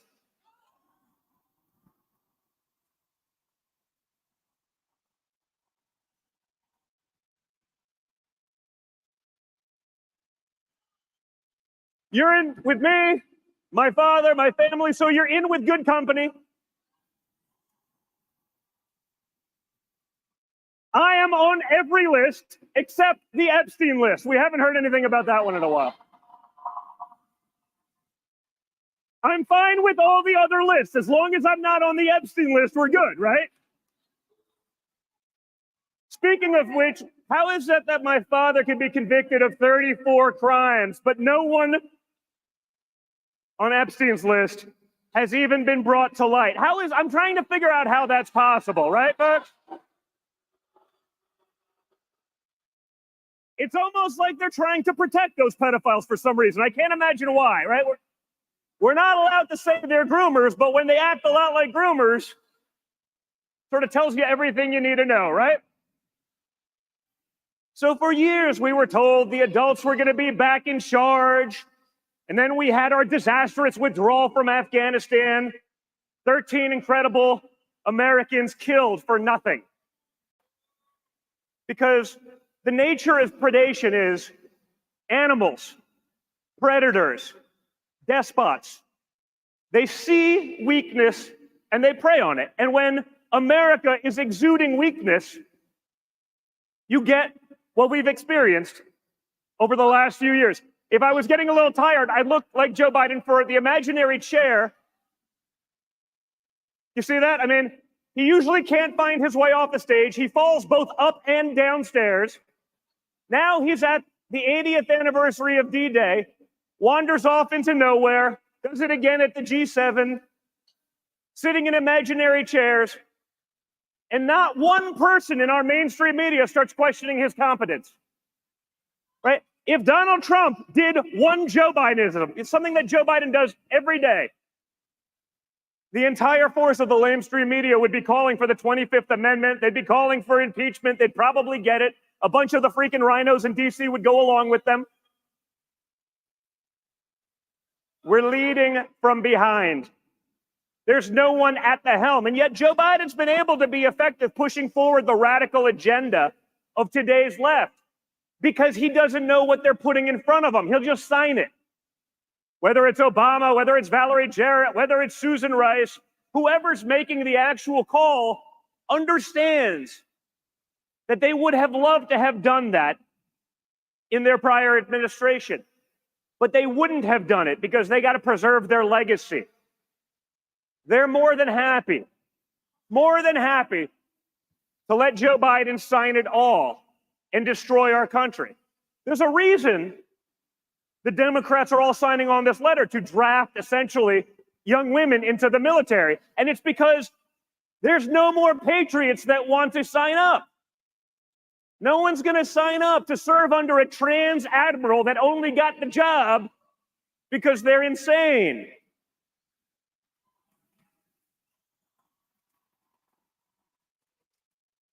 Hey, folks, I got news for you. The military recruitment problem, it's not rocket science. A big part of patriotism, a big part of that potential sacrifice, perhaps your life, is actually believing in any of the fundamental tenets that you're signing up for. And these days, that's been so bastardized, so insane, no one's going to do it. The people you want fighting your wars aren't. The people you don't probably want fighting your wars are signing up because they get free sex change operations. But, true story, and the bigger part is because you're on such intensive meds for a few years afterwards, you know that if you sign up and get the sex change operation, they'll never send you to the front lines because they can't. I don't know, folks. Seems like a big part of the problem right there, right? Again, it's not rocket science. But the morons in charge are the same people that told us after the Afghan withdrawal that they were, and I quote, shocked and dismayed that the Taliban did not install a more diverse and inclusive government in Afghanistan. Really? Like, hey, guys, if you want to be dismayed about that, that's fine. If you're shocked, I mean, like a week before that, they would take a homosexual and throw them off of a building, right? I'm like, they would douse journalists with gasoline and put them in cages and like light them on fire. I mean, if you're shocked that they didn't have like, I don't know, Leah Thomas heading up the trans coalition of the Taliban government. Yeah. You're shocked? Like, if you're shocked, you're not a serious person. And yet, time and time again, the unserious people are making decisions for our country. So what's great, what I see now on a daily basis, on the ground, all over the place, is that Americans are finally getting it.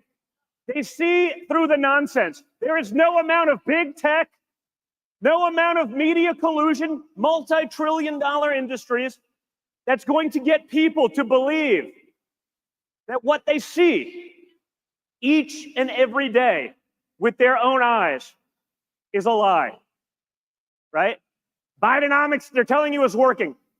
If you go to the grocery store, if you go to the gas pump, you realize it's not true. The adults are back in charge. We're on the verge of war with like 3 different places. Russia is parking nuclear destroyers and submarines 90 miles off the coast of Florida with hypersonic missiles we're not able to block. This is what the adults have brought us back in charge. We went from signing peace deals in the Middle East to wars everywhere. And guess what? Trump can stop them in about 30 seconds.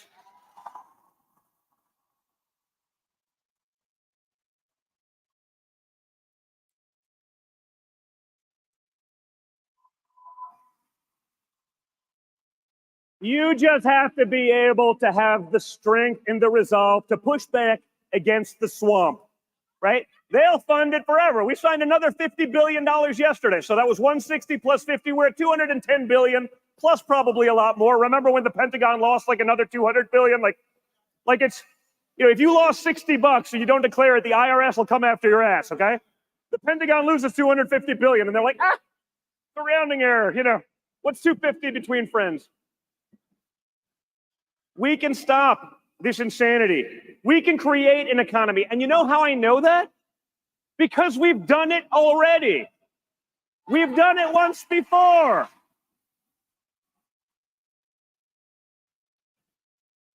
The reality is right now, folks, anyone voting in this election will have actually had real life experience under both people, okay?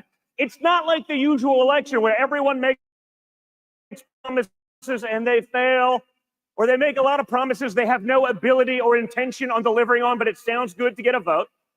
When you get to November 5th, the only jury that matters, when you get to November 5th, you'll have had 4 years under Trump, you'll have had 4 years under Biden, and you can decide for yourself who's been better. You can decide for yourself who's been better for your future, for your children someday. And that's all that matters. So we've seen a level of enthusiasm 6 months out, 5 months out, like I didn't see in October of 2020 or October of 2016. People are getting it. People from every walk of life, every demographic, every group that's not supposed to vote for Trump, they are seeing it. They are impassioned. They are vocal. So together, guys, we can do this. We can push back because we have no choice. All of it is so simple. All of it is fixable, but we have to say enough is enough. We saw last week your favorite president now has more felony charges than Al Capone.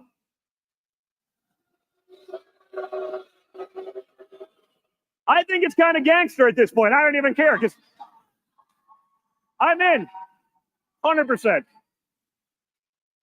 But what we also saw, and you saw the media very quickly try to point out, Hunter Biden also was guilty. Of course he was. But what they don't tell you is that Joe Biden's DOJ purposefully dropped, allowed to expire, all sorts of FARA, foreign corrupt practices violations, all sorts of bribery schemes, allegations with paper trails, with bank accounts, with wire transfers, Hunter's children and Joe Biden's grandchildren getting money from foreign entities for no reason. They let that all drop so they could go to you and lie to your faces and pretend that there is equal justice under our laws. That, folks, is gone. That, folks, does not exist.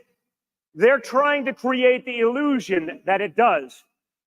But the second anyone does a little bit of research, the second they look into it, they understand. Some of my kids are in the room, and a couple of weeks ago, I took them to McDonald's. I had 2 kids. Go on, Matt. 2 kids. One was my 11-year-old, and the other was my 14-year-old at the time.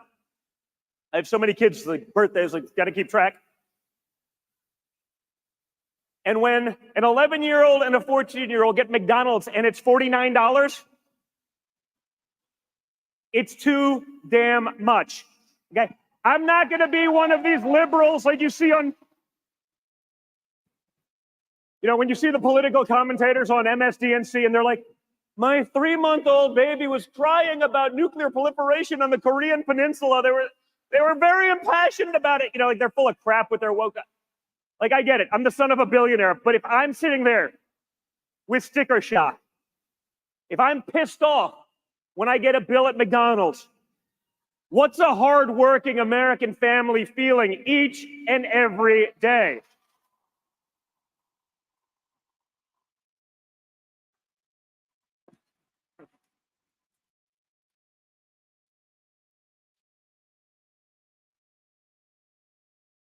Hey, guys, it doesn't have to be this way.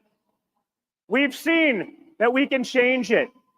We've seen that we can do something about it. In fact, we actually did it, and we did it with the most resistance, not just from the media, not just from the Democrats, but even from our own party. The difference is now we're going in, and we know who the scumbags are. We're going in now. And we know those who are going to be loyal, those who will fight for what all of you believe in, not what the Washington, D.C. swamp wants. And that, folks, is why they're going after my father in the way that they are. Joe Biden knows that he cannot beat Trump at the ballot box fair and square. The Democrats know that. Joe Biden can't walk up a flight of stairs.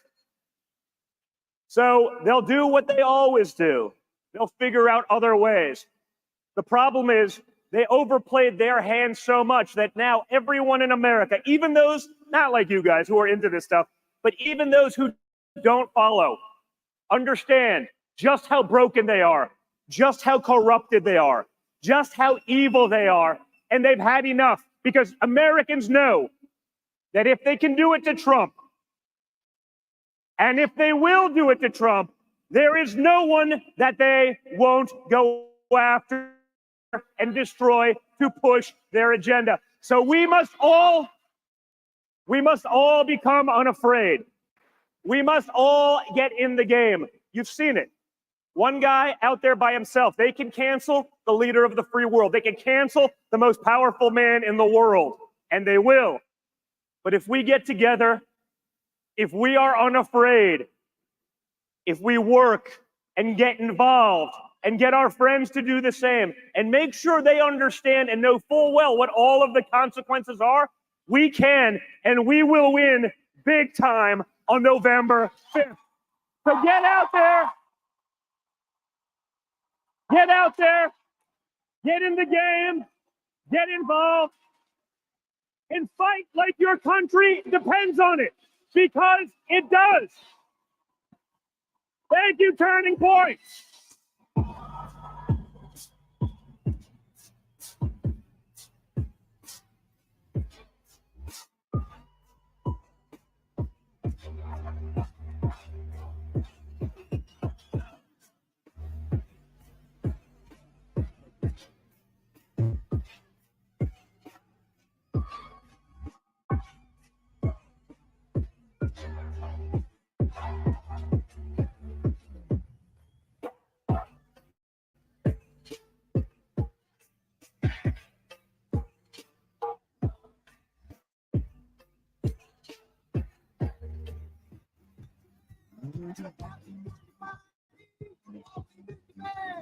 Jogging in the morning, goes and goes. In the hellfire, muscle flows. You can best believe that he's a macho man. That he took it down with anyone he can. Hey, hey, hey, hey, hey. So, hey.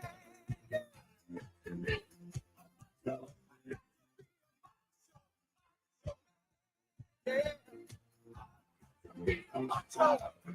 Oh, macho, macho. Yeah. I got to be a macho. Macho, macho.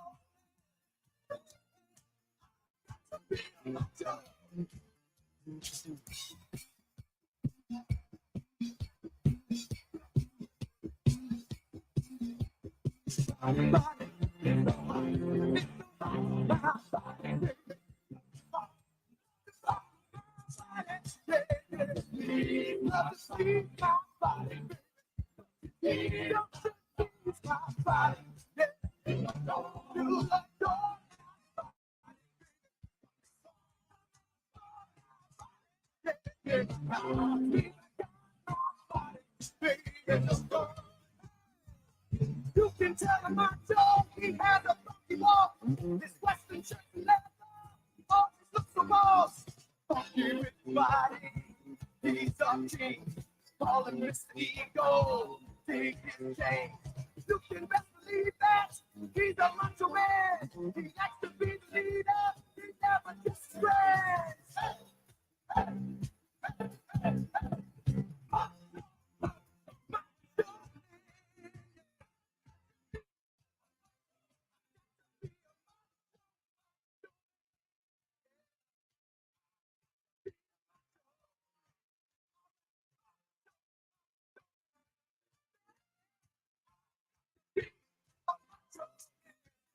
Macho, macho.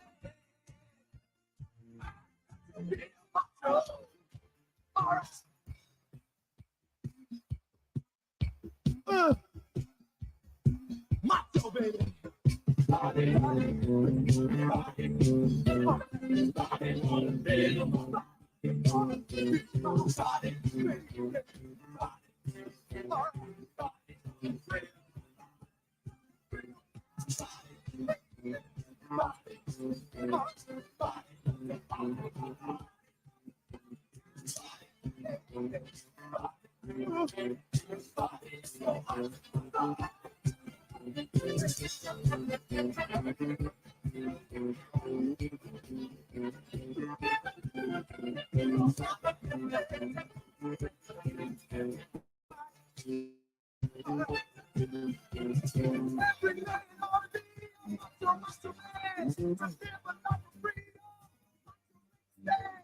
Have the old lifestyle and that you competition. That's the feel. You cannot believe that he's a macho man. He's a special person. Hey, hey, hey, hey.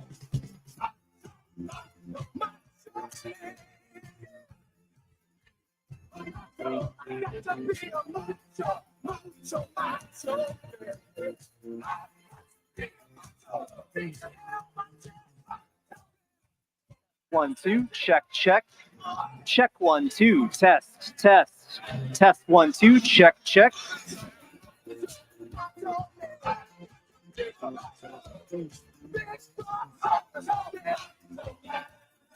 One, two, good wedges, check, check, check. One, two, check.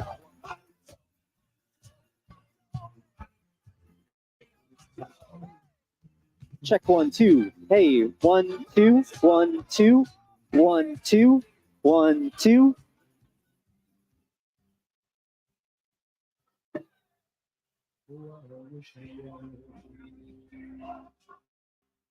In the land of old times there are not forgotten. Look away.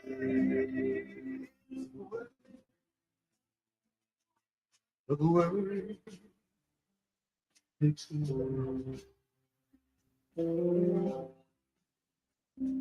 Why we shot?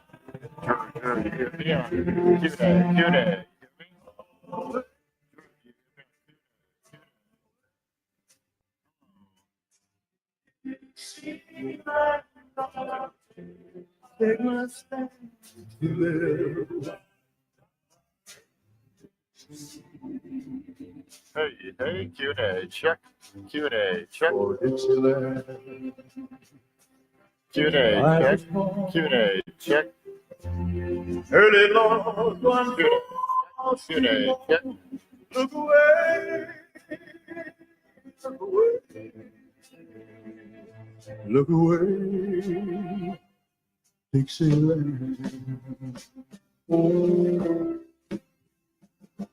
Oh, glory, glory.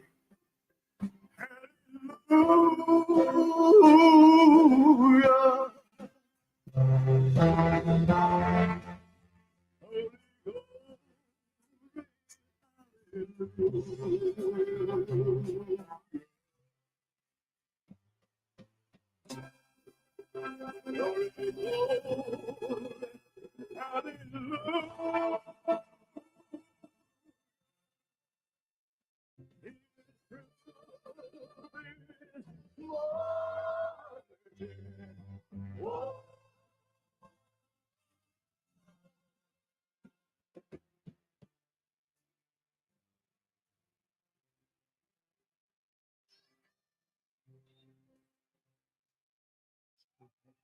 Turning Point USA.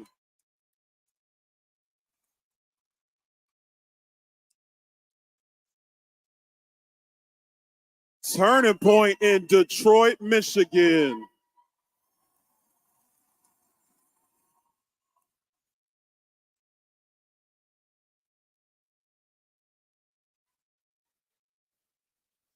This is totally unscripted. I want to let you know that. I came in with the president today. We were just at the 180 church in Detroit.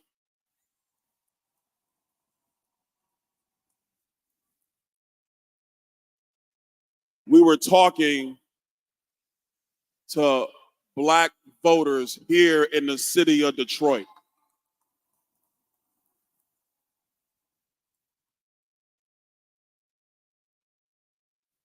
And the whole crowd could even barely let the president speak because all they kept chanting was Trump, Trump, Trump, Trump, Trump, Trump, Trump.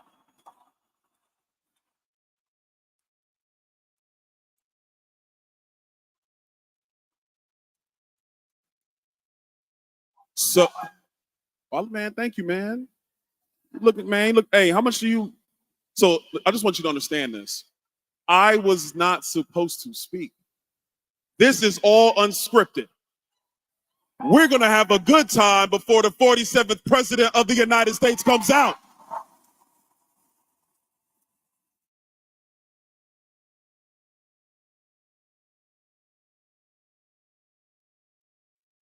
I see the signs in front. Hold them up real good. Make sure everybody can see the signs.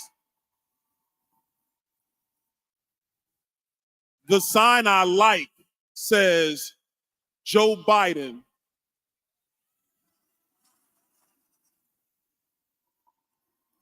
I can't do it apprentice style. It just says Joe Biden, you're fired.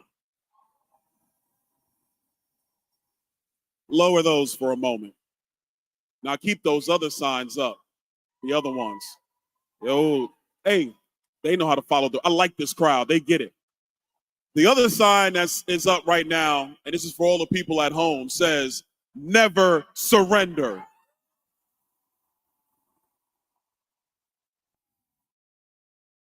We are 5 months away from the most consequential presidential election in the history of this country. And what the voters of America are going to tell Joe Biden and the crazy Democrats is that you are fired because America will never surrender.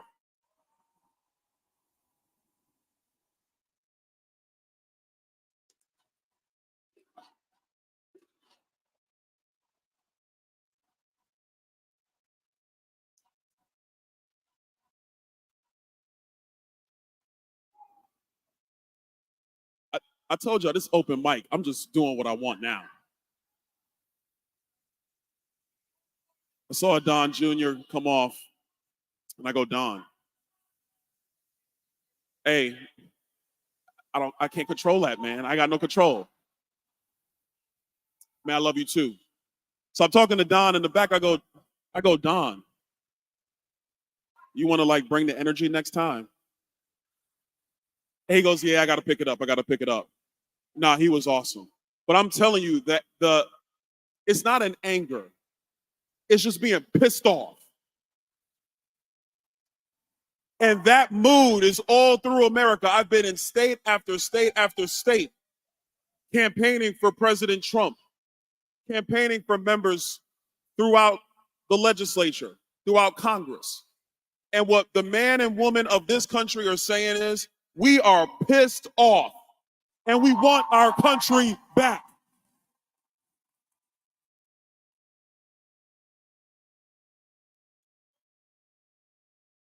They want our borders under control. They don't want the drug cartels making billions of dollars because Joe Biden and the Democrats are radicals and just plain crazy. They want an economy that works for everybody. They want the little guy to make money. They want the intermediate guy to make money. The Democrats are so selfish and so nuts. I like the big guy making money because when everybody's making money, everybody flourishes.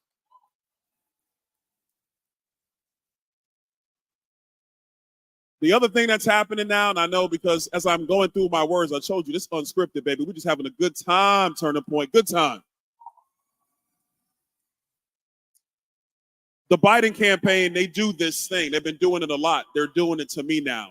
I wonder why. Where they like to take a piece of your words and twist it and lie and smear and gaslight because they have no agenda. So I want to be very clear to the Biden campaign. We want everybody to make money. We want everybody to be successful.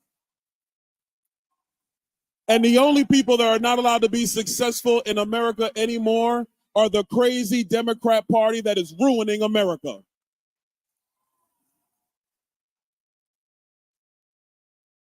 I'm excited. I don't know if you're excited, but I'm excited.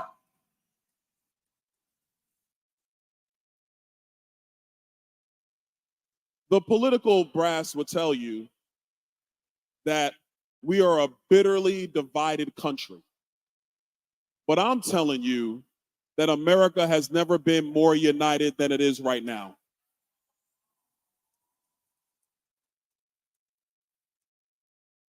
And so our job is very, very simple. Our job is to take our message everywhere. It's to knock doors everywhere. It's to get people to vote everywhere. And also, it starts here in Michigan.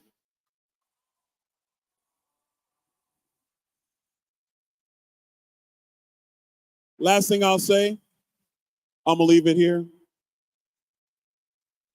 Can we just get men out of women's sports?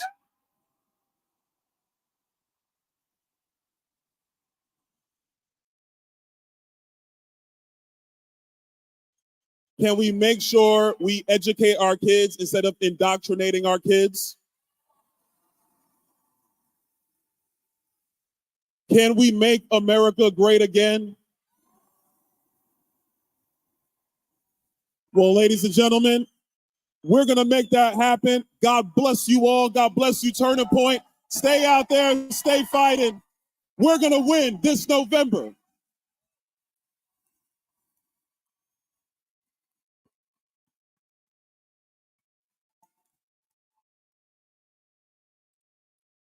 I didn't give you an introduction. No, I don't need an introduction. Byron Donalds, everybody, one more time. So who's ready to hear from the 45th and hopefully the 47th President of the United States? We are here in Detroit, Michigan, where very few Republicans are ever brave enough to go. We are organizing to chase every single ballot, and I'll tell you, the more they throw at Donald Trump, the more they throw at us, the more we support him. Here's a video, and then we're going to welcome, hopefully, the 47th President of the United States. Best known businessman was no ordinary rich man. He was the There people's was one thing that you want people to remember about Donald Trump. What is it? Never, ever give up. Over the years, I've surprised a lot of people. The biggest surprise is yet to come. We can now project the winner of the presidential race. Donald Trump wins the presidency. I, Donald John Trump, will, to the best of my ability, preserve, protect, and defend the Constitution of the United States. So help me God. You begin with criticism, then you go to protest, then you go to impeachment, now you go to indictment, and none of them work. We didn't get to that stage. It is a moment that is solemn. Just hours ago, the former president of the United States, now running for a second term, Donald J. Trump, was convicted on all 34 felony counts. Over the course of your life, you will find that things are not always fair. You will find that things happen to you that you do not deserve and that are not always warranted. But you have to put your head down and fight. Has Donald Trump got the stamina and the will to do this again? He's come under such tremendous fire. For anyone else, any one of these setbacks would mean political death. But not Donald Trump, who just gets stronger. We will never give in. Louder. We will never give up. And more likely to make a triumphant return to the White House. And we will never stop fighting for our freedom. You have to wonder if Donald Trump is indestructible. The more he plunges into his fight, the more powerful he got. And my God, that guy's got resilience. This is a guy who has had arrows thrown at him. Democrats have tried to put him in jail, bankrupted. Not only is he still standing, but he's on top. He's winning right now. The fundamental question of our time is whether the West has the will to survive. Do we have the confidence in our values to defend them at any cost? They will stop at nothing, stop this guy because he's all Donald for us. Trump is the greatest threat to their power. Do we have the courage to preserve our civilization in the face of those who would destroy it? It's going to be the biggest election season in history. 2024 is our final battle. What imprint will you leave in the sands of history? Ultimately, it's your choice. You get to deliver the final verdict at the ballot box. Websites. Decades covering campaign money. I've never seen anything like this. More than he has, this arena, this brick is going to blow up. I would just say to people, don't underestimate this guy. You were wrong about Donald Trump. You said he's going to be irrelevant. Time and time again, I have underestimated Donald Trump's power. Donald Trump can make the biggest political comeback of all time. Latest polls, we see Trump leading enough swing states to retake the White House. Together we are unstoppable. Together we are unbeatable. There is no height we cannot achieve. Together we will make America great again. Ladies and gentlemen, please welcome the 45th president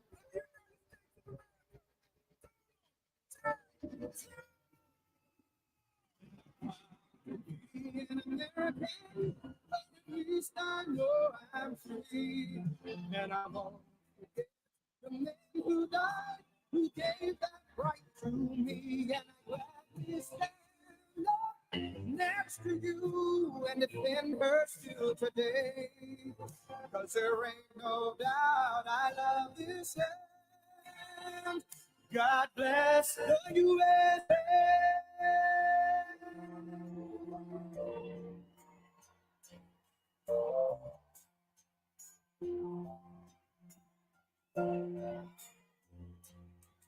From the lakes of Minnesota to the hills of Tennessee, across the plains of Texas, from the sea to shining sea, from Detroit down to Houston and New York to LA, we'll lift right every American heart, and it's time we stand and say, and I'm proud to be an American. I'm free, and I won't forget the man who died, who gave that right to me, and I'm gladly stand next to you and defend her still today, 'cause there ain't no doubt I love this land. Bless the USA.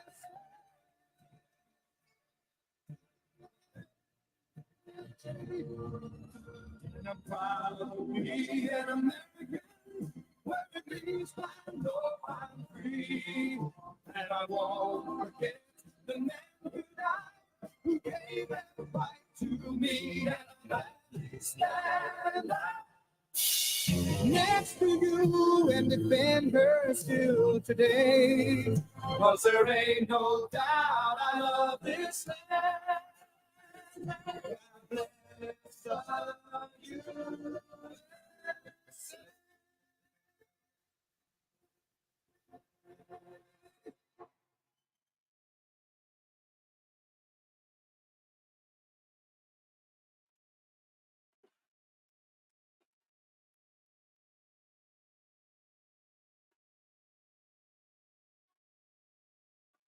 Well, thank you very much. And hello, Turning Point, and hello, Michigan. It's great to be back in a state I love with thousands of proud, hardworking American patriots. Thank you very much. What a turnout this is. This guy, Charlie Kirk. I want to thank you all, and I want to thank Charlie Kirk for everything he's done at Turning Point Action for making this event possible. What a great turnout. And you've got the same number of people outside, but they have a screen. That's not as good as where you are. At the end of the speech, I'll be taking some questions. So this is different than Joe Biden. He doesn't take any questions. And he doesn't make any speeches. Let me also thank members of Congress that are here. They're warriors. They're incredible people. Byron Donalds, wherever Byron may be. Good speech, Byron. Thank you very much. Byron, thank you very much. Great guy. Big future. Matt Gaetz, very popular guy. Matt Gaetz. Thank you, Matt Gaetz.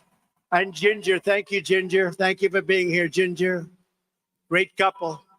Eli Crane. Eli, thank you. We're leading your state, Eli, by a lot. Warren Davidson. Warren, thank you. Thank you very much, Warren. A woman who's very quiet, very shy, but very professional, Marjorie Taylor Greene. Great person. She's a great person. And Michael Cloud. Thank you, Michael. Congressman Michael Cloud. And former congressman, somebody that almost won New York, which they said was impossible. What a campaign. 2 years late, frankly, because today it's different. The illegal migrants have taken over New York. Today it's different. What a job he did. Former Congressman Lee Zeldin. Lee, wherever you are. Lee, thank you. Also, a person who's really a terrific person. I've gotten to know her well. Congresswoman Tulsi Gabbard. Thank you, Tulsi. Thank you, Tulsi. And you all know my son, Don. He's out there working. He's such a good boy. And Kimberly Guilfoyle. I heard her speak. They really gave some good ones. Thank you, Kimberly. Thank you, Don. A man who is really special, very important. I think the most important man in the room for what we're doing, RNC Chairman Michael Whatley. He's doing a great job. And Michigan GOP Chair, I wanted him from day one. I said, Pete, you got to do it. You got to do it. And he was a great and successful politician. He then went on. I took him as ambassador. Pete Hoekstra, fantastic guy, head of the GOP. Good job. And we have the Nebraska GOP chairman here too, Eric Underwood. Eric, thank you very much. Thank you, Eric, for being here. We have a man who's got a really successful show. Everybody watches it. I watch it as often as I can. And he's a smart guy, and he's actually got a big heart, but I won't tell people that because I'll ruin his reputation. Steve Bannon. Where's Steve? Where is he?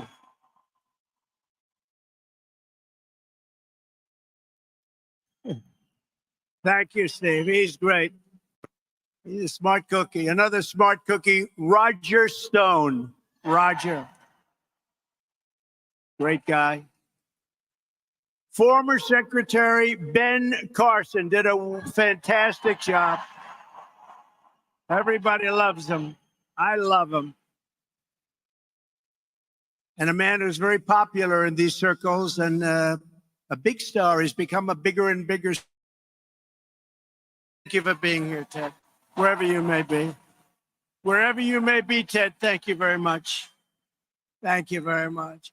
With the help of everyone here today, we're going to win the state of Michigan this November. We are going to evict Biden crime family from the White House, and we are going to make America great again. Have you heard that expression?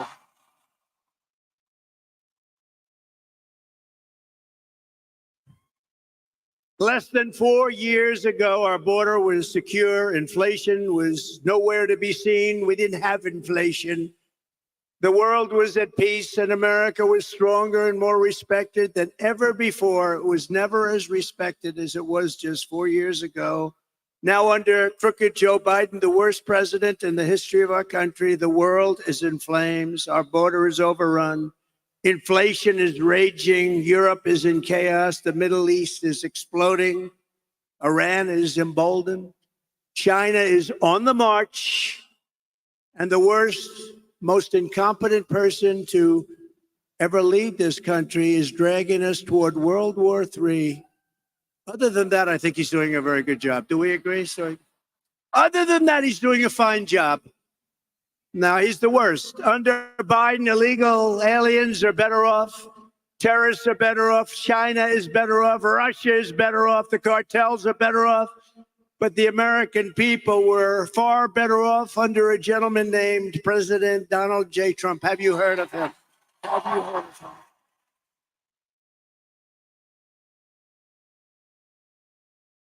And in particular, and remember this. Oh, wait a minute. Mike Lindell, please stand up. Okay. I just saw him. Stand up. Forget about his pillows. He is the greatest purchaser of advertising in the history of America. If he could buy my ads, I'd be blanketing the airwaves with it. Thank you, Mike. We love Mike. But in particular, Michigan was better off with Trump a lot. You were doing, companies were moving back and the car companies weren't moving out, and you weren't under a mandate to build all electric cars, which are going to all be made in China. It's just a question of a few years. For decades before I took office, Joe Biden and his cronies in Washington got rich by selling off Michigan jobs and selling out Detroit. That's what they did. That's why your car business is so far down. You used to have 100% of the car business. Now you're down to probably 30% by comparison to what it was. Crooked Joe backed NAFTA, the worst trade deal we ever had. China's entry into the World Trade Organization, another disaster. The Trans-Pacific Partnership, he wanted that so badly, would have totally destroyed this state. The Paris Climate Accord, where we put up $1 trillion and nobody else puts up anything, one of the most unfair deals. Sounds good, but it was a disaster. And every other globalist disaster that sucked the life and wealth and blood out of our country, and that's what it was doing. But after decades of Joe Biden putting America last, Michigan finally got a president who put America first. That's what happened. That's what happened. I met a lot of people backstage just now, and they're all saying, sir, we were doing so much better 4 years ago. Everybody was. I stood up to the globalists. I stood up to the outsourcers, corporate lobbyists, and special interests. That's why they don't exactly love me, these people. And I live by the motto, promises made, promises kept. I kept all my promises, kept them all. In my first week in office, I terminated TPP, Trans-Pacific Partnership. Would have destroyed your state, would have really destroyed trade in our country. And I withdrew from the Paris Accord. It was unfair, a disaster. And I ended NAFTA, worst trade deal, and replaced it with the brand new USMCA, that's Mexico, Canada. In fact, that deal is so good and so good for the American auto worker that Canada and Mexico are trying to renegotiate it as we speak. They want to renegotiate it. Don't do it, Crooked Joe. Don't do it. You know, if they put up enough for him, he'll do it. I stood up to China like never before, bringing in hundreds of billions of dollars in revenue when no other president had gotten 10 cents from China. Hundreds of billions. I imposed a 27.5% tariff on all Chinese automobiles. The only reason that we still have any auto industry left. If I didn't do that, you would have been wiped out by China completely. By the way, whoever heads the United Auto Workers is doing an absolutely terrible job. His name wouldn't be Sean Fain, would it? Sean Fain. Whoever this guy Sean Fain is, they ought to get him out because he sold the auto workers down the tubes. They were sold down the river. You won't have any. You're fired is right. Guy screams at you. Yeah, fired. How bad? He agreed to what Obama wanted to do. Under my leadership, we created 500,000 manufacturing jobs in 3 short years. Remember, Biden and Obama would go around saying, we can't manufacture here anymore. That's because we had stupid people leading our country. We lifted up all Americans, black, brown, white, and everybody else. everyone was doing better. Everybody was doing great. But now Crooked Joe is doing a hit job on Michigan manufacturing and on Detroit, the likes of which I have never seen before. You know, I got the man of the year in Michigan years ago, long before politics, like 12, 13 years ago. And I said, I came up and I thought the speech was good. It turned out to be very controversial. I said, why are you allowing them to steal your jobs? Why are you doing it? They're coming in these countries and they're taking all your jobs. And right now, Mexico is building the biggest car plants anywhere in the world, and they want to sell the cars back into the United States. They're stealing your jobs. Who would allow that to happen? And you know who owns the car plants being built in Mexico? China!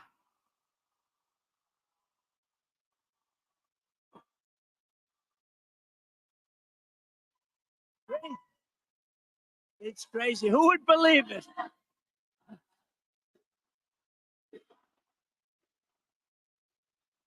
Thank you.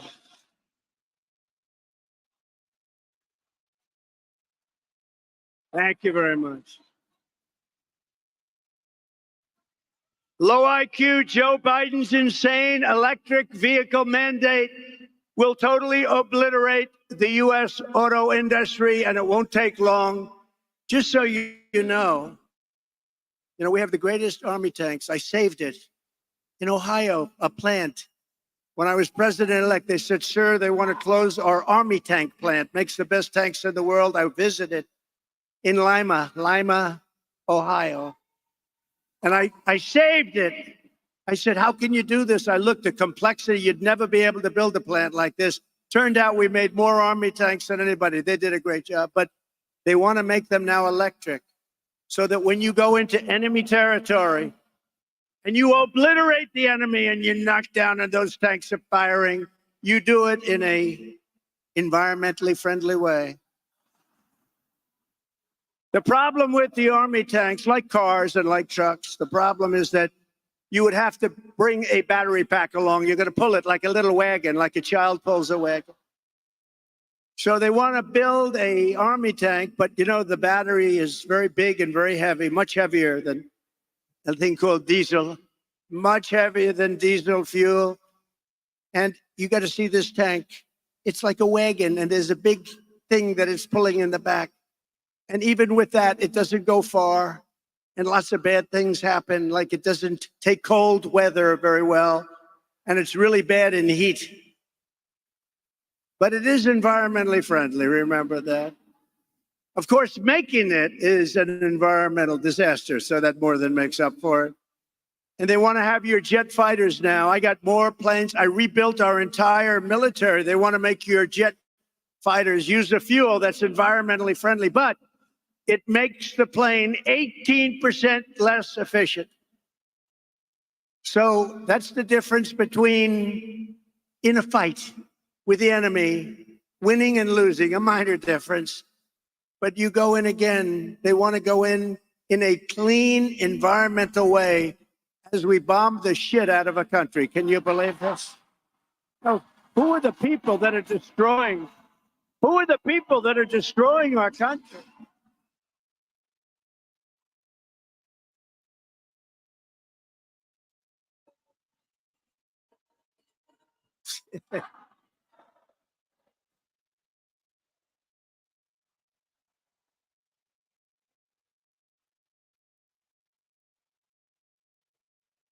Thank you very much. Thank you. I feel very young. I feel very young.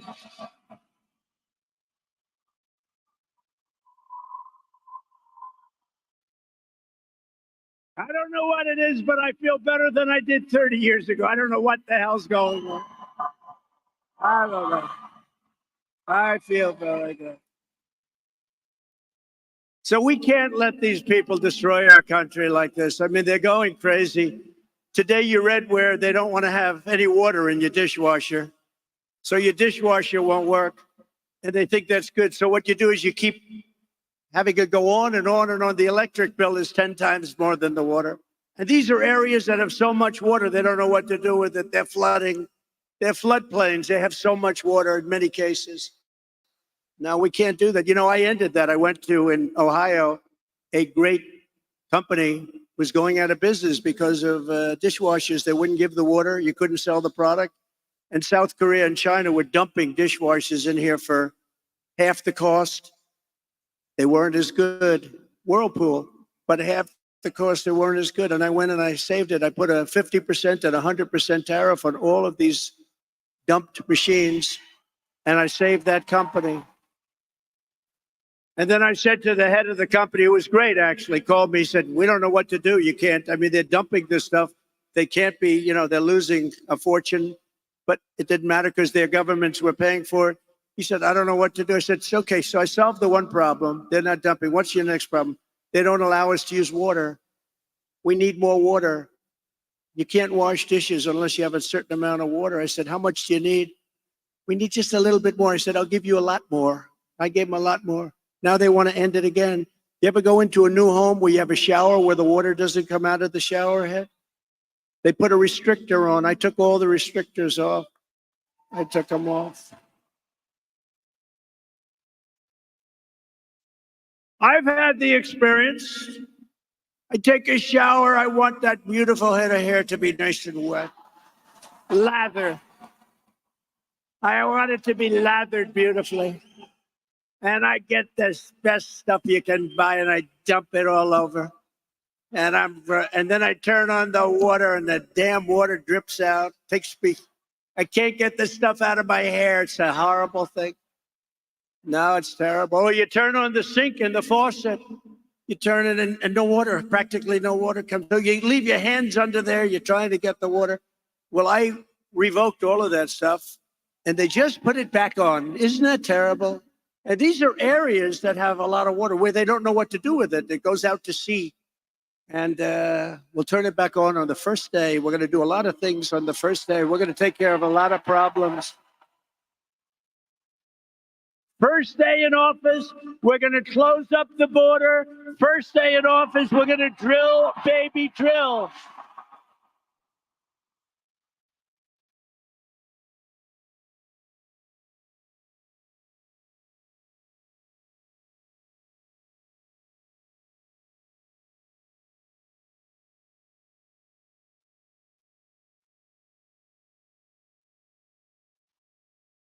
Thank you very much. Think of it. We built hundreds of miles of wall. It was so great. Mexico is not thrilled. I went to Mexico. I said, you got to take back the people you sent in. They said, no, no. I said, in fact, you have to do more than that. You sent so many people. You have to give us 28,000 soldiers. They said, no, why would we do that? The president, who I liked, actually, he's a socialist, but we got along very well.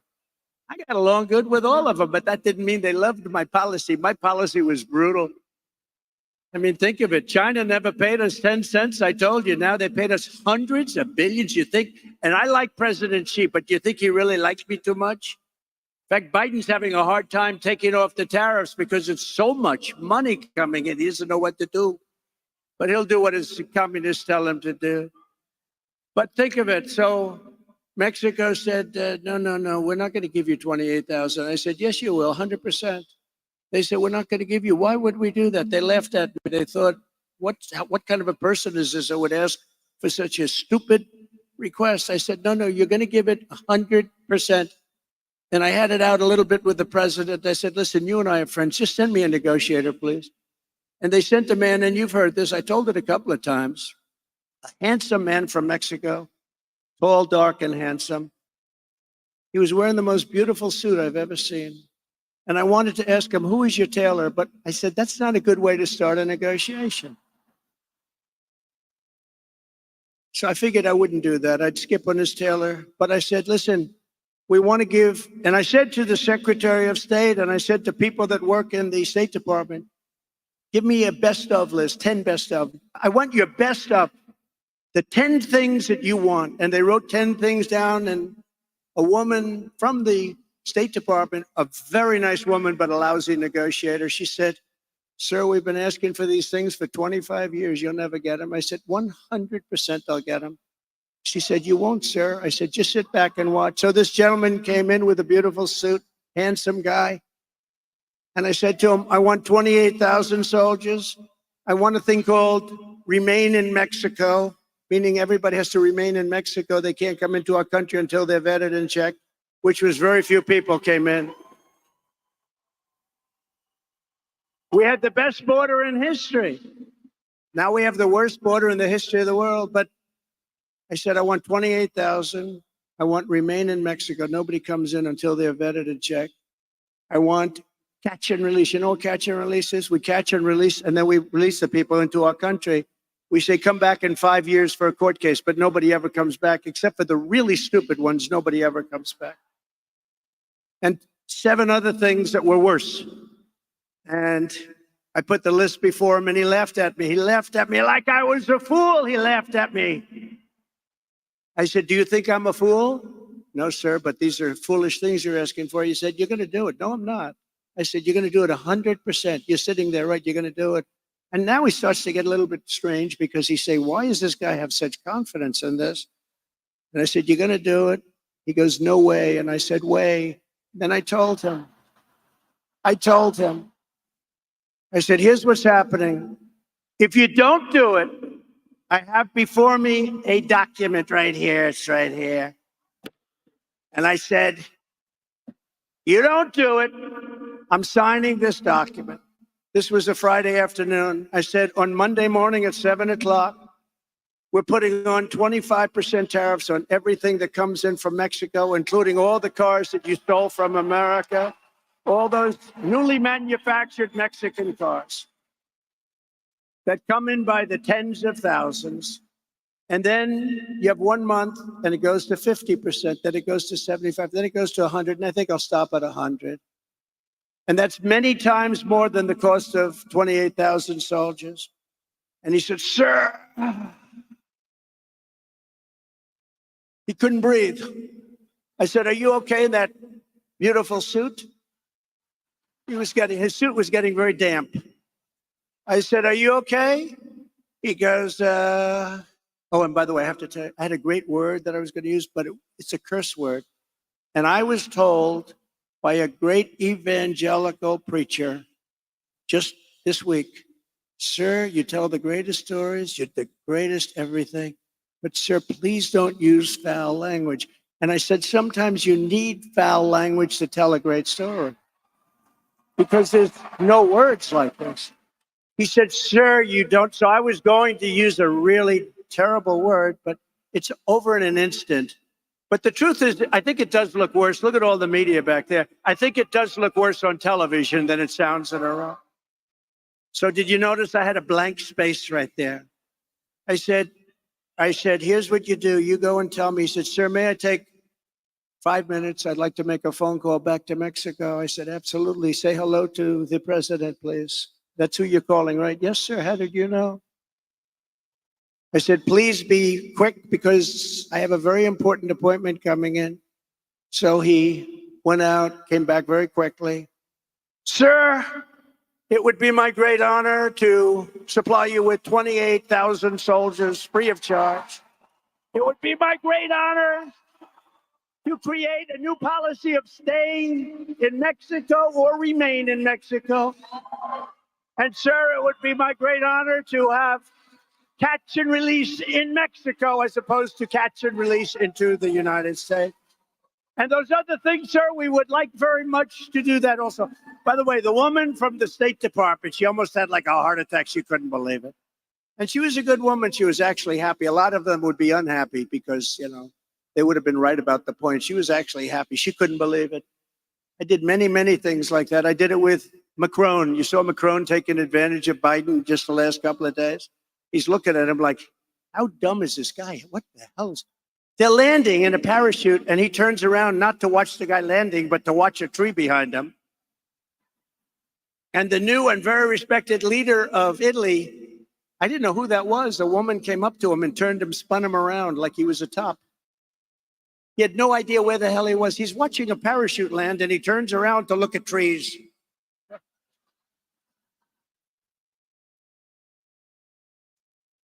And I don't like to imitate anymore because the fake news is always putting it on. My wife, I told the story yesterday. I imitate him. He can never find the stairways off a stage. And we got them all over the place. They're over here. I have emergencies right there. You can't even see them, but I have stairs all over. It's almost impossible not to find a stair. You can walk in any direction.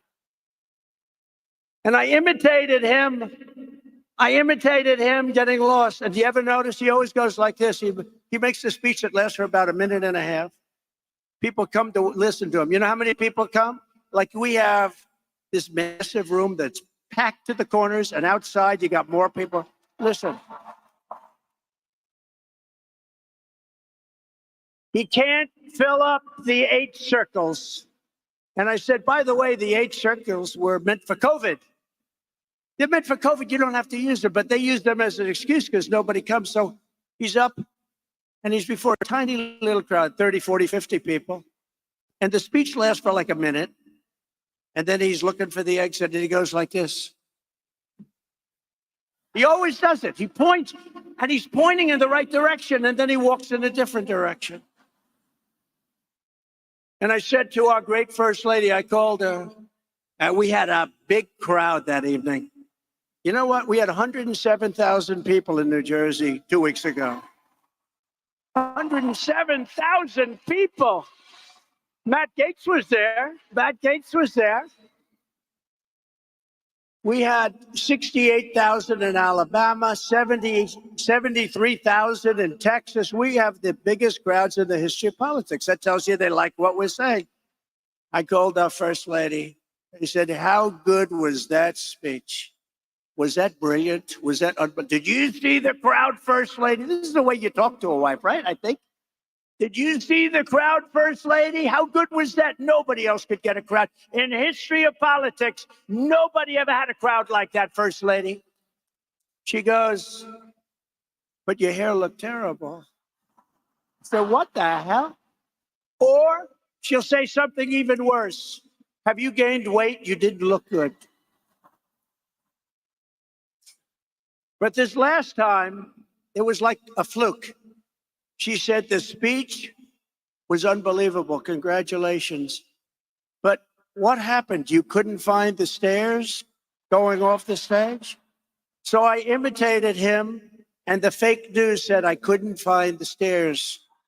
Do you believe it? I said, I had no problem, First Lady.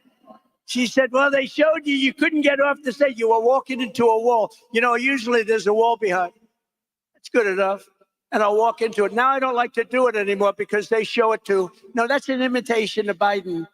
But thank God we have great Secret Service. They run up on the stage and they grab him and they throw him off. They get him off the stage. Upon my inauguration, we will throw out Bidenomics and replace it with MAGAnomics. MAGAnomics.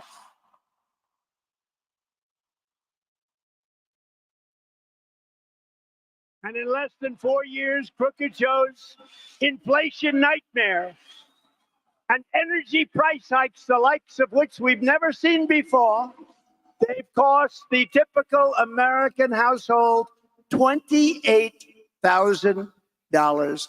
The monthly cost of a typical mortgage has doubled and tripled even. We had it at $2. Think of this. We were at 2.3%. And he's at probably 10%, but you can't get money. The numbers are crazy. The food numbers, the energy numbers. Yet Joe Biden has no plan. He's got absolutely no plan. He doesn't even know what the word inflation means. I don't think if you gave him a quiz, I think he should take a cognitive test like I did. I took a cognitive test and I aced it. Dr. Ronnie Johnson. Does everyone know Ronnie Johnson, congressman from Texas? He was the White House doctor. And he said I was the healthiest president he feels in history. So I liked him very much immediately. In fact, he said if I didn't eat junk food, I would live to 200. That's what he said. But I said, Ronnie, should I take a test? He said, well, you know, it's Walter Reed. It's sort of a public hospital. If you don't do well, they're going to find out about it. I said, well, you know, like I'm a smart person. How tough is it? He said, it gets very tough as you get to the middle of it. And I did something that he's never seen done. I aced it. I got every question right. I aced it in front of a lot of people. And I think presidents, you run for president. Now, I understand that it's not constitutional. Can you believe it's unconstitutional to have that test taken? So we have to live with guys like Biden. But you know what? I don't think we're going to live with them for long because I've never seen such enthusiasm. I've never seen anything. We won twice. And we never had anything like what's happening now. But I'll stop Joe Biden's inflation-causing spending spree and impose an immediate moratorium on all of Crooked Joe's hundreds of billions of dollars in waste. He's wasting money at levels never seen before. He's putting all this money into the Green New scam. It's a scam, one of the greatest scams in history. Although I think Zelensky is maybe the greatest salesman of any politician that's ever lived. Every time he comes to our country, he walks away with $60 billion. And I like him. You know, on the impeachment hoax #1, he was very good. He said, no, the president didn't threaten me at all. He could have been a grandstander and said, I was threatened, right, Matt? He could have said, I was threatened. So I like him. But he's the greatest salesman of all time. He walks in. So now here's the beauty. He just left 4 days ago with $60 billion, and he gets home and he announces that he needs another $60 billion, else it never ends. It never ends. I will have that settled prior to taking the White House as president-elect. I will have that settled. Got to stop it. Would it never happen? To fight Joe Biden's inflation, I will stop the Biden migrant. This is a Biden migrant invasion. An estimated 50% of inflation has been caused by the soaring cost of housing, which is skyrocketing due to Joe Biden's tidal wave of illegal immigration and high interest rates. And they're putting these illegal aliens into luxury hotels as our great warriors lie on the streets. We have people that came into our country illegally, and they're living in hotels and even luxury hotels, and our veterans are lying in the streets. How sick is it? Sick. And by the way, when we ran the VA, we had a 92% approval rating, and we took it up from 41%, which I don't even think it was 41. And now it's back to where it was. So many of the things we did, they wanted to end. We took care of our veterans at a level that nobody's ever seen before.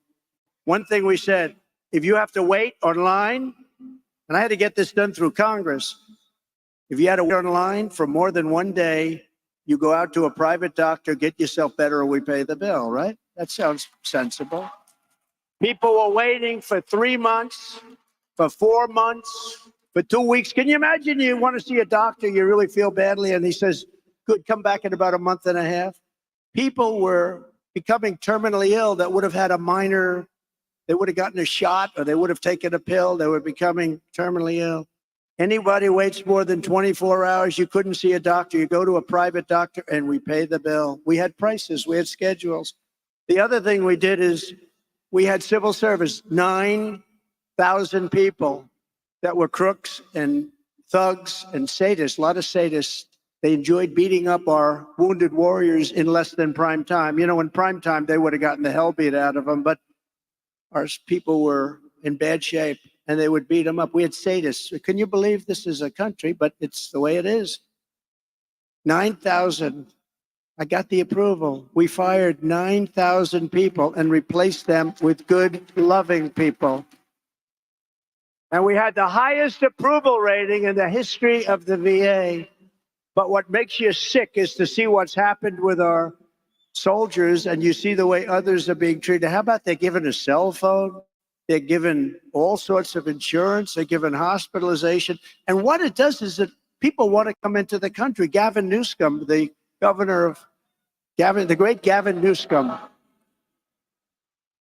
Now, Gavin Newsom said, come into the United States. We will provide you with hospitalization. We will provide you with education. They're actually taking the chairs of our students, sitting there with a language that we've never even heard about. You know, there are languages that we have nobody in our country that can even speak. There are a lot of languages out there. Now, he's destroyed California. If you listen to him on Sean Hannity, I listened to him, and he talks like California. People are leaving California. I hate to say that because I have property in California. Maybe I'm hurting the value of my property, but I have to tell you, he's destroying California. And he may be the next one up. He could be the next one up. I don't think so, though, because his record is so bad. But something's happening, I do believe, because I can't believe that this gentleman is going to be allowed to run for office. And if he is, we have to have the greatest victory. We're going to take back our country. We're not going to let this happen to our country. We're not going to let it happen. Think of this. A week ago, I woke up and I heard that Russia has nuclear-powered submarines in Cuba. That's 60 miles off the coast of Florida. And they have what you call destroyers, very destructive ships, actually, missile-carrying ships, numerous of them in Cuba. Now, that's a total lack of respect. And because the fake news is so fake, they don't want to report it. Because when you think about how bad that is, Putin would never have done that with me. He never would have gone into Ukraine with me. He just wouldn't have done it. And of course, when the oil price hit almost $100 a barrel, that gave him the right to do it also. He's the only one made money prosecuting a war. But all of those things would have happened. You would have never had October 7th in Israel. You would have never had that. There was no attack because Iran was broke. When Trump was president, Iran was broke. I told China, you can't buy. I told other countries, you can't buy the oil. Iran was broke. They were ready to make a deal. We would have made a deal. We would have been very fair. We would have made a deal. And now Iran is rich as hell. They have $250 billion, which they made over the last 3.5 years. They're a rich country now. It's unbelievable. They could have made a deal. We could have had a deal. If that election wasn't rigged and stolen, we would have had a deal with Iran the first week after the election. Instead, we have a very hostile country that wants nuclear weapons. Can't let that happen. We just gave $6 billion to Iran for 5 hostages. You saw that. 6 billion. 6 billion. And once you do that, then all of a sudden lots of other people are going to go missing because it's crazy. Think of it. $6 billion for 5 people. It's unbelievable. We will make the Trump tax cuts permanent and cut taxes even more for working families and small businesses. You know, it's interesting. We cut taxes, the biggest tax cuts in history, bigger than Reagan, because Reagan had big tax cuts. We had bigger than Reagan. So the rates were cut way down for business, down to 21% from, I mean, including state and city and everything. Many companies are paying much more than 50.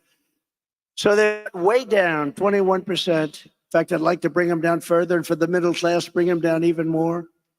They're going to let them expire. They're going to give you the biggest tax increase you've ever had, ever, by 4 times. But the amazing thing is we cut the rates way down, and we took in more money than we ever took out before. So with a lower rate, the incentive was so great. People were doing things. Businesses were thriving. So with a much lower rate, we took in more revenue than we ever took in before. It's an amazing number, right? Who would think?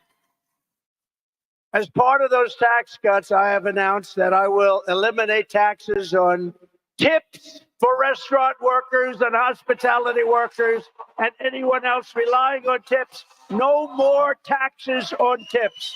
No taxes on tips. None.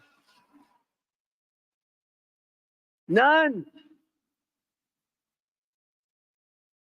In fact, on your receipt, when you get your receipt for a restaurant, you sent me one. Kid Rock. How good is Kid Rock? Isn't he great? But he sent me a receipt. And he wrote on the receipt, vote for Trump and you won't pay taxes on tips. He wrote that on the receipt. I said, that's very smart. That's very smart guy. So for restaurant workers, for hotel workers, for caddies, for car people, it's a lot. But anybody receiving tips, there's no more tax on tips. And I think that's going to be a great thing. You know, they earned it. A lot of people don't get tips. You don't like the service, you don't give them anything, right? You don't like the service, but somebody does a good job, they're supposed to pay tax on it. No, so we're ending that immediately, effective immediately when we get in. As we rescue our economy, will also seal the border and send Joe Biden's illegal aliens back home. We have no choice. It's not sustainable by anybody. We have no choice. Less than 4 years ago, I handed crooked Joe Biden the strongest, most secure border in U.S. history. We built 571 miles of border wall. We ended all catch and release. We shut down asylum fraud like nobody's ever thought even imaginable. We had remain in Mexico, safe third agreements, and Title 42 all done and all agreed by Mexico. You think that was easy? It wasn't easy. It was nasty, actually. And we paid nothing for it. Nothing. Just like we gave Macron nothing, I was going to say. He was going to put a 25% tax on everything, anybody doing business in France. I said, you can't do it. He said, oh, Donald, we would love to do this. It was passed by our legislature and our parliament, or whatever the hell he calls it. And I said, no. So I gave it to Mnuchin and some people. I said, go deal with France. Tell them they're not going to do it. And they came back. They couldn't make the deal. And then they came back again. I said, you have one more day, make the deal. They couldn't make the deal. I called up Macron. I said, Emmanuel, how are you? How are you, Emmanuel? You saw the way he was toying with Biden 2 days ago. He was toying with Biden. Got Biden to sign things. I can't even believe it, what they're signing away. But he was toying with him. And I said to him, listen, Emmanuel, if you don't drop that tax immediately, no, I cannot do that. I said, yes, you can. If you don't tax it immediately, all wine, every bit of wine, every bottle of wine and champagne that you send into the United States, we're putting a 100% tariff on that wine or champagne.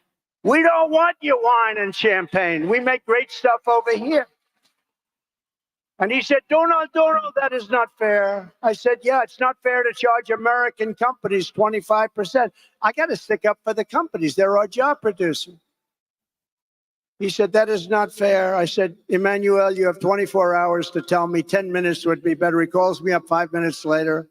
Donald, we have agreed to terminate the 25% tax on America. I do things like this. You have no idea how many deals you could make on a phone. I don't even have to spend. How about Mrs. Biden and Joe Biden? They're back and forth like it's a taxi cab from Europe. They come back. Let's go to the trial for a day. Back, forth. On Air Force One, like it's a taxi cab. It's not a taxi cab. It's serious stuff. But that's endemic of where they come with the country and how they run the country. They don't know what the hell they're doing. They really don't know what the hell they're doing. The entire world is emptying out their prisons and jails, their insane asylums, their mental institution, and our country's being turned into a dumping ground, and the entire world is laughing at us. They say, how stupid are the leaders of America? And they are stupid. Earlier this week, ICE arrested not one, not two, but 8 suspected terrorists. They're pouring in at levels that nobody's ever seen before. And we're going to pay a big price. We got to get them out fast. One of the first things I'm doing, we're getting them out fast. According to reports, many of these terrorist savages entered through Joe Biden's open border, and Crooked Joe released them immediately into the United States. He set them loose to spread their terror network all across America. Under Biden, there has been this is, by the way, Border Patrol. This isn't me. Somebody would say, oh, that's Trump. This is Border Patrol. There has been a 3,000% increase in the number of people on the terror watch list crossing the southern border. 3,000%. 3,000%. The choice for every voter this November is clear. You can have a president who lets thousands of radical Islamic terrorists into our country, or you can have a president who throws radical Islamic terrorists the hell out of our country and gets them out fast.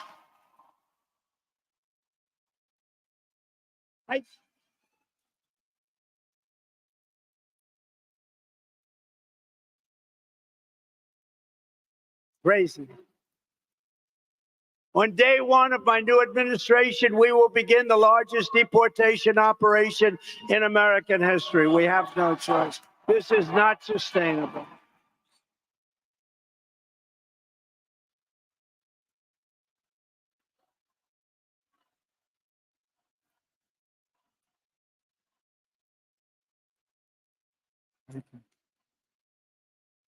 And it doesn't make me happy to say that either. And you know what's going to happen?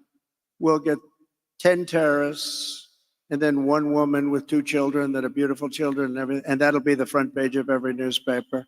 It's never an easy thing to do, but we have no choice. Dwight Eisenhower, which people don't think of him in these terms, had the largest deportation effort by far in the history of our country because he said, they're destroying our country. We can't let this happen. That was Dwight D. Eisenhower, president, much stronger president than people give him credit for.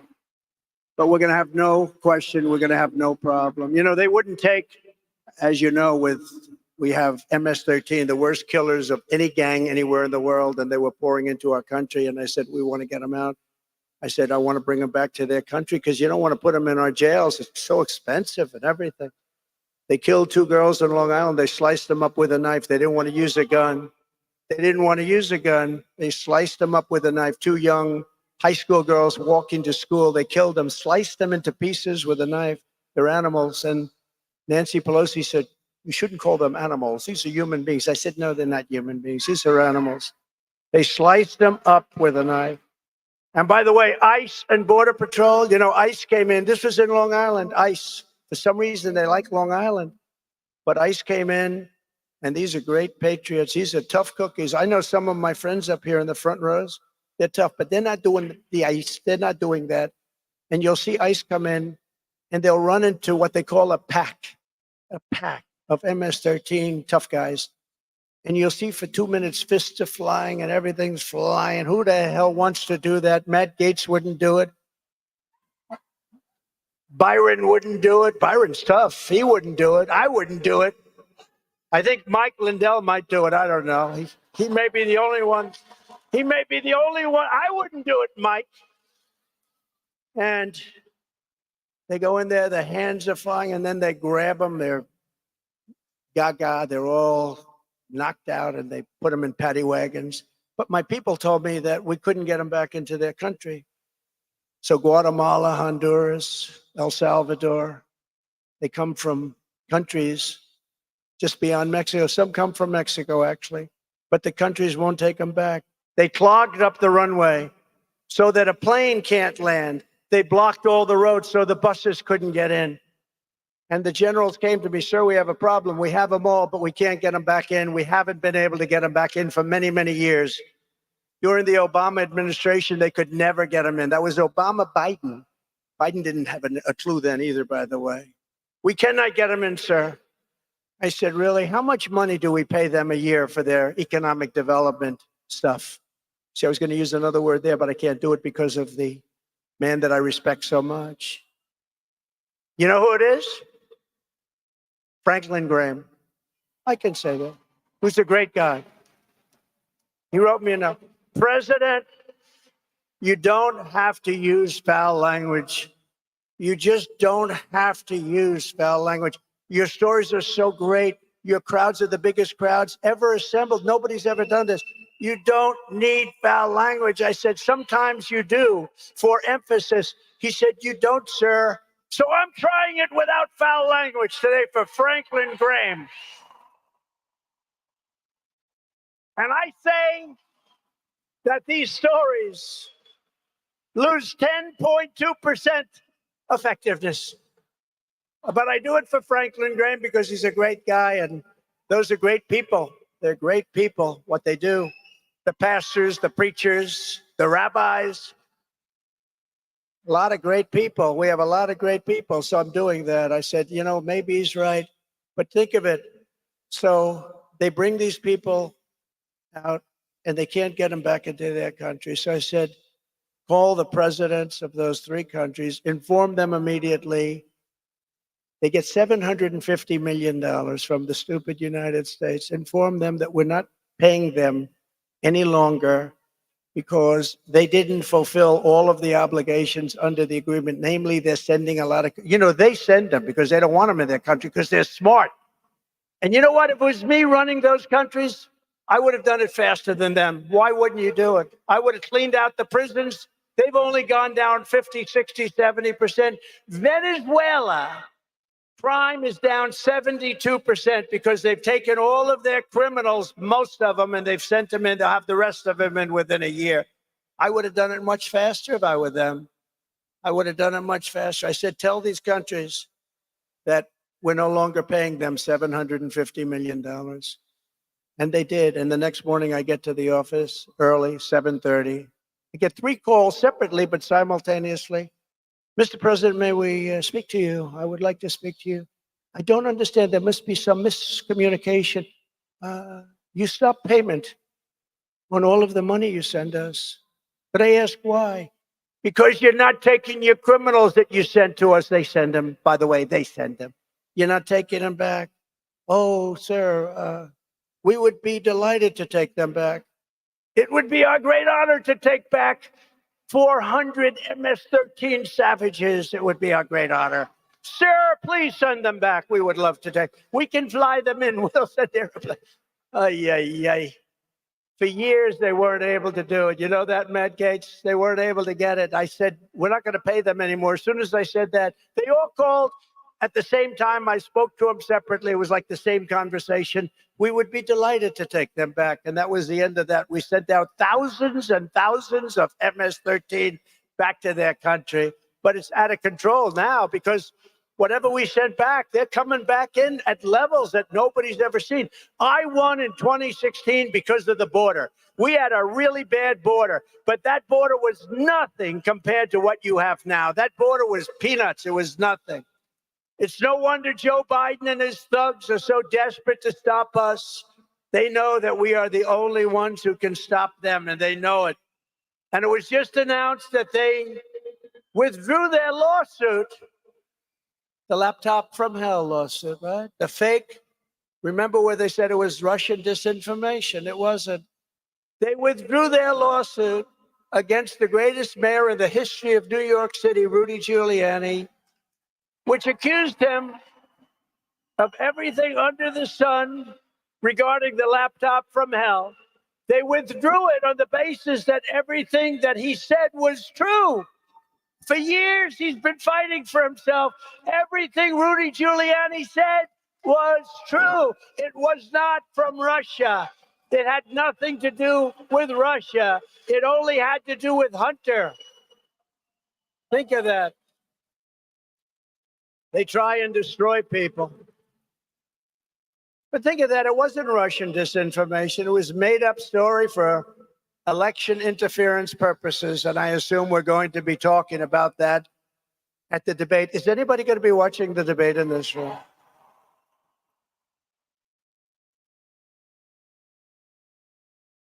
You know, they gave me an offer that I couldn't accept. They said it's fake Tapper is the moderator. They said it's a sit down. It's a very sterile room. Nobody in. Nobody allowed in. Nobody allowed, not even your family. Nobody allowed in. There'll be no audience whatsoever. And they turn off your mics when you finish speaking. They're trying to make this very exciting, right? They turn off your mics so that you can't talk while the other man is talking, but maybe that's a good thing. Maybe that's positive. Let him talk. But so they assumed that I would say no because, you know, you got CNN, fake news, which their camera just went off. Look, the light just went off. The CNN.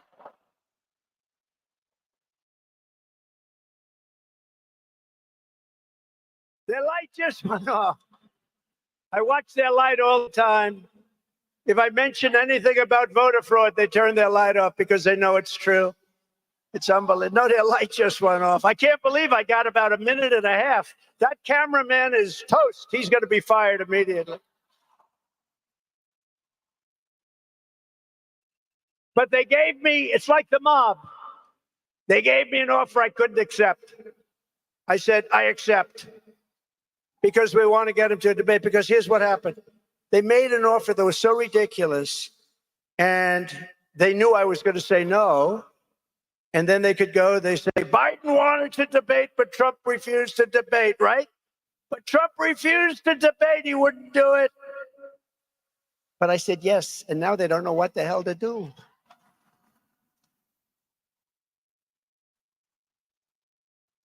But remember this, all of their persecution of me and others is only happening because I'm running for president and leading very big in the polls.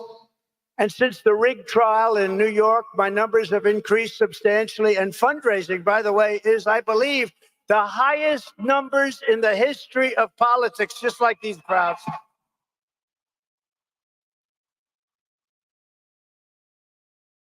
Because you know what? The people of our country know, they know it, they watch it, they see it's fake, it's rigged. There was no crime. The greatest legal minds in the country, Alan Dershowitz, Andy McCarthy, Greg Jarrett, all of them, great. These are great legal minds, all of them, every single one of them. Greg Jarrett wrote the most beautiful report. Every single one of these legal minds, I have 15 of them. Not one of them. Jonathan Turley has been unbelievable. Great. Very talented guy.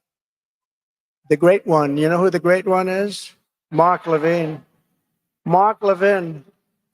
Mark Levine came out. He said, this is the most horrible thing. They all come out and said, there's no crime. There's no trial. This trial shouldn't be had, et cetera, et cetera.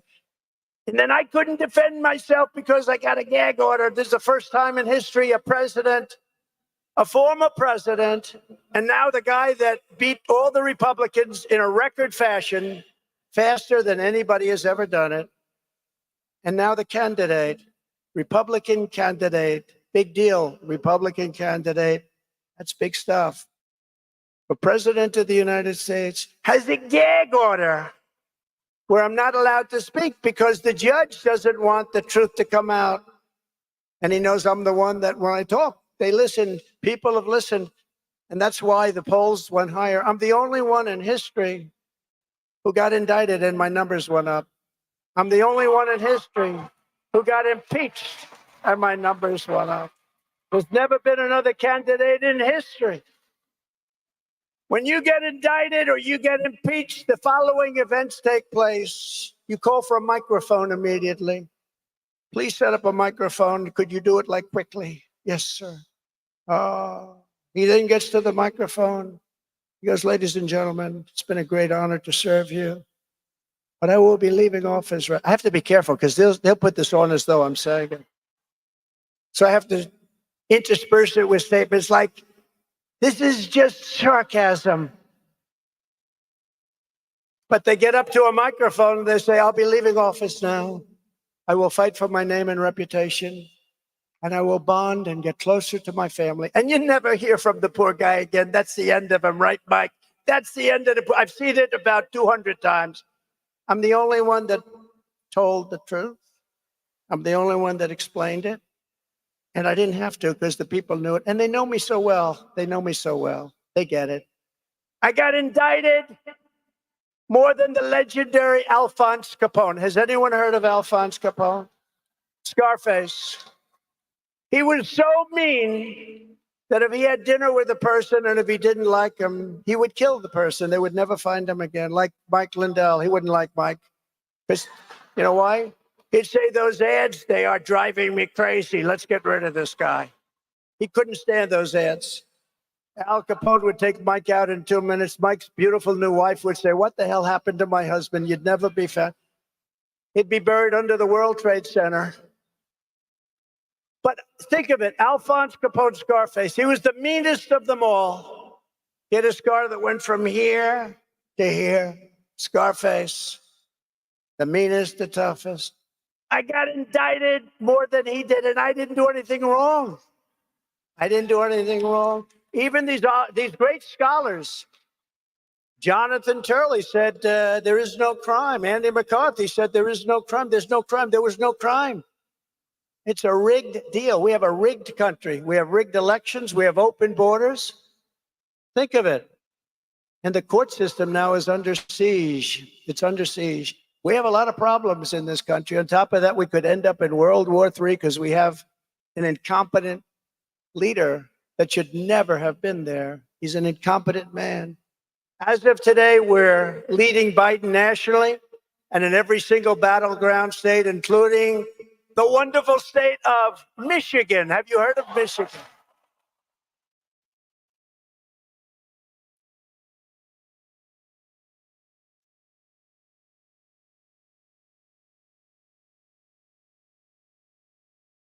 Did you ever hear Biden get up and give the wrong state? This happened. If that ever happened to me, it would be the end of my political career.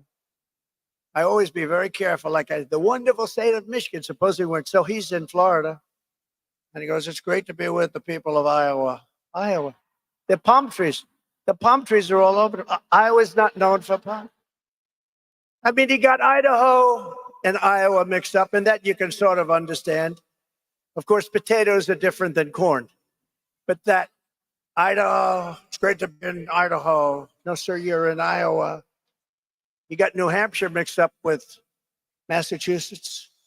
But maybe you can understand. He thought he was he thought he was across the line. But can you imagine if I did that? So when I say it's great to be in the wonderful state of, and I always think, I say, I better get this sucker right. I'm thinking about it long before I make the statement. I'm thinking about, we sure this is Michigan? You're sure? Now, the fake news will report tonight Donald Trump wasn't sure that he was in Michigan. And only the people in this room will understand how dishonest they are. The radical left Democrats rigged the presidential election in 2020, and we're not going to allow them to rig the presidential election in 2024.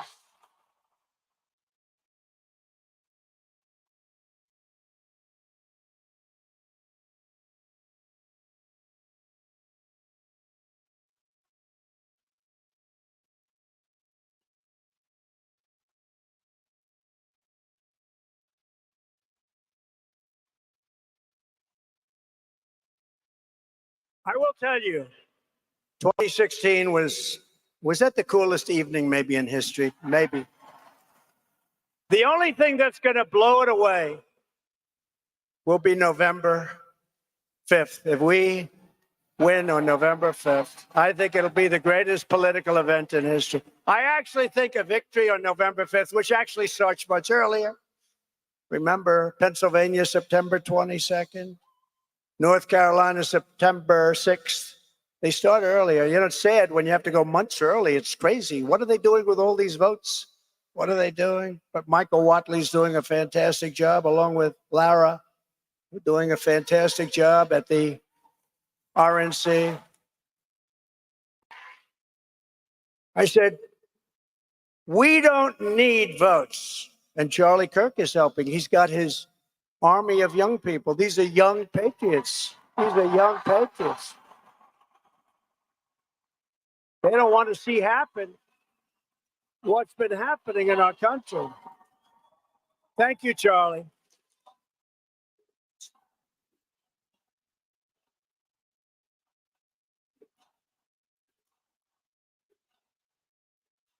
Well, thank you, Charlie. And I said to Charlie, and I said to Michael, I said to everyone, listen, we don't need votes. We got more votes than anybody's ever had. We need to watch the vote. We need to guard the vote. We need to stop the steal. We don't need votes. We have to stop. Focus. Don't worry about votes. We got all the votes. I was in Florida yesterday. Every house has a Trump sign. Trump, Trump, Trump, Trump. We have to guard the vote. When that vote comes in, from the moment they say they're going to sign, you know, these mail-in ballots are treacherous. They're treacherous. These boxes, these lock boxes are horrible, horrible. and we'll change it, but we have to win the election in order to change it. What they're doing, they have these boxes all over the place. People are walking up. Who the hell knows what they're doing? It's a horrible thing to watch. It's a horrible thing to watch. You know, when you have a real election and you walk in and they look at you and they check your photograph and they do you can't do much. But we have, like in the state of California, they send out 38 million ballots. Who the hell knows where they're going? They do. They go to a lot of Democrat neighborhoods, and you're told you can't win. I go to California, we have 100,000 people show up. I said, why are we losing California? We don't know. Why would we lose it? It's so corrupt, the whole election process. And what we want to do is we ultimately want to go to paper ballots, voter ID, one-day voting. And we want to make sure you're a citizen of this country. Every time the radical left Democrats, Marxists, communists, and fascists indict me, I consider it a great badge of honor because I'm being indicted for you. Thank you very much. Never forget, our enemies want to take away my freedom because, quite simply, I will never let them take away your freedom, and I won't.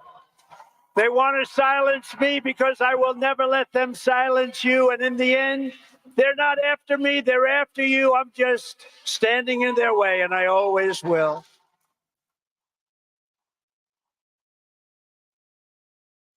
From the very first day that it's we, not me, it's we, that we take back the White House from crooked Joe Biden, I believe we're going to have the 4 greatest years in the history of our country.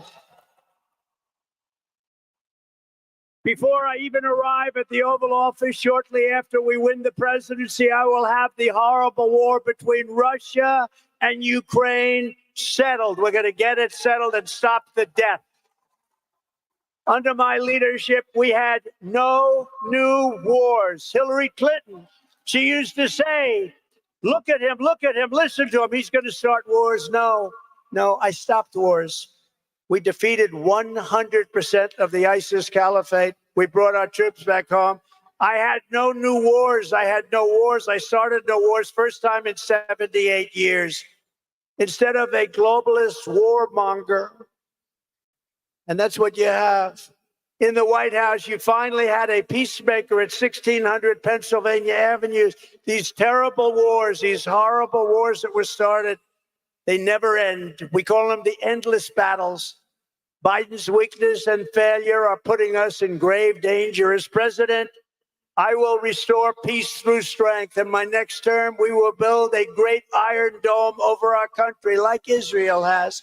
A dome like has never been seen before, a state-of-the-art missile defense shield that will be entirely built in America and create jobs, jobs, jobs. It will be the greatest dome anywhere in the world. Israel has a dome. Why shouldn't we have a dome? We're going to have the greatest and most sophisticated. And by the way, Ronald Reagan wanted a dome. He was right, but the technology wasn't anywhere near that. You could never have done it then. Today, we have technology. Look at Israel the other day. 300 missiles shot, and everyone but one was knocked out of the air. 300. To further secure America's future and create opportunity for young people, I will end Joe Biden's war on crypto, and we will ensure that the future of crypto and Bitcoin will be made in America. If we don't do it, China will. If we don't do it, other countries will. I will always protect Medicare and Social Security for our great seniors. And you know, your Social Security and Medicare are under siege because of the people coming over the border. And the people coming over the border, all those millions of people, they're inflicting tremendous harm to our Black population and to our Hispanic population. Those people are suffering because their jobs are being taken, their hospitals are being taken, their schools are being taken. They're the ones that suffer most. You know who else suffers? Unions. No union's going to be able to be sustained like this. We will end the weaponization of our government. We will bring back law and order to our country. We will take care of our police officers and our great law enforcement.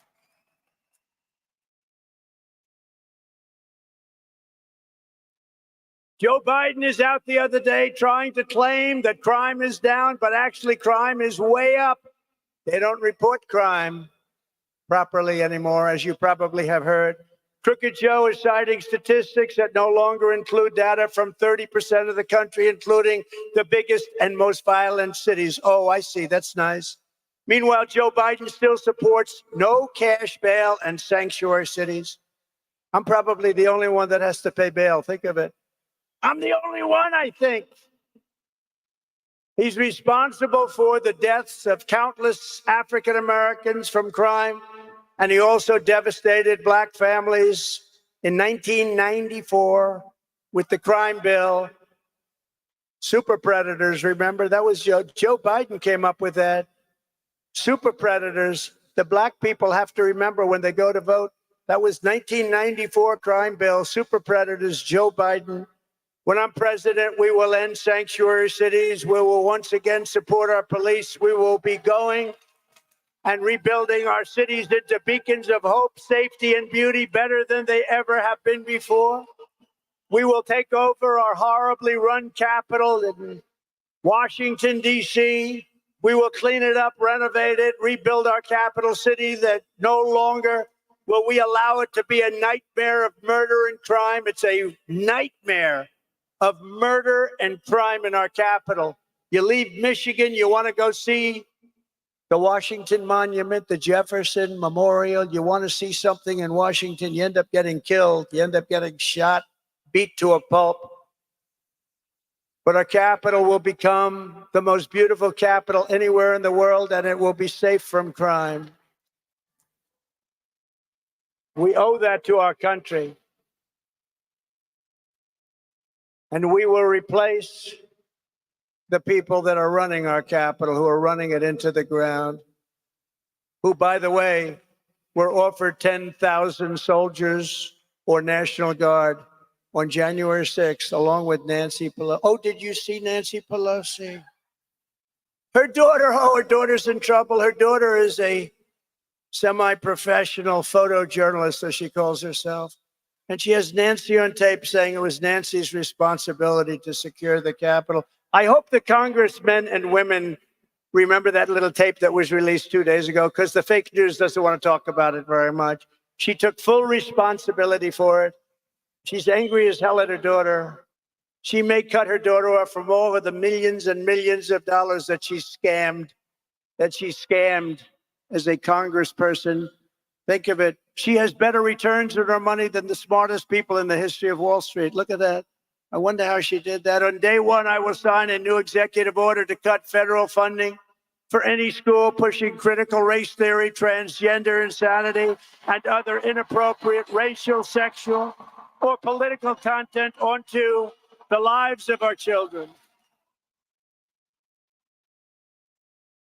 And I will not give one penny to any school that has a vaccine mandate or a mask mandate.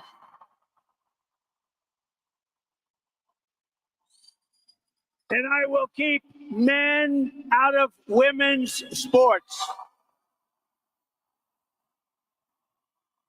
And I will fully uphold our great Second Amendment. NRA endorsed me, gave me their full endorsement. Thank you to the NRA. We will protect innocent life, and we will restore a thing called free speech. It's being taken away from us by these radical thugs. And I will secure our elections at a level never seen before. And as I said, our goal will be one-day voting, paper ballots, proof of citizenship, and voter ID.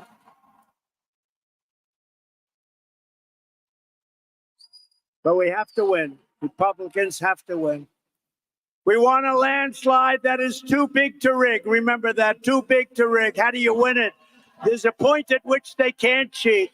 We want a landslide that is too big to rig. You know, we're leading in places that we've never led for 40, 50 years. Minnesota, we're leading by 2. We're leading in Virginia. We're leading in a lot of states that were not states that people even think about. No, we want a landslide. Remember the term, Too big to rig.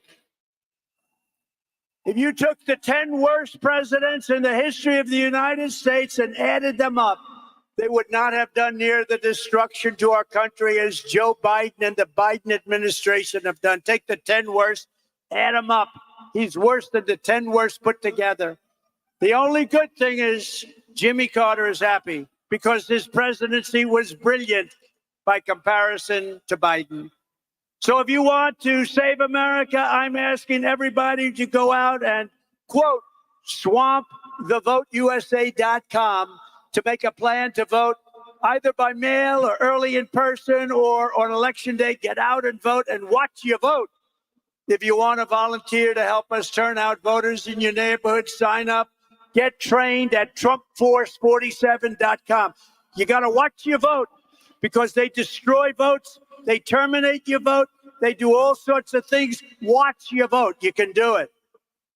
In conclusion, from Marquette to Midland, from Lansing to Flint, and from Grand Rapids to right here in Detroit, we stand on the shoulders of red-blooded Michigan patriots who laid the railroads, worked the factories, tilled the fields, forged the steel, fought the battles and won the victories that built the Motor City and made America into the greatest and most powerful nation in the history of the world. And we're going to bring back your auto industry at a level greater than it was 30 years ago.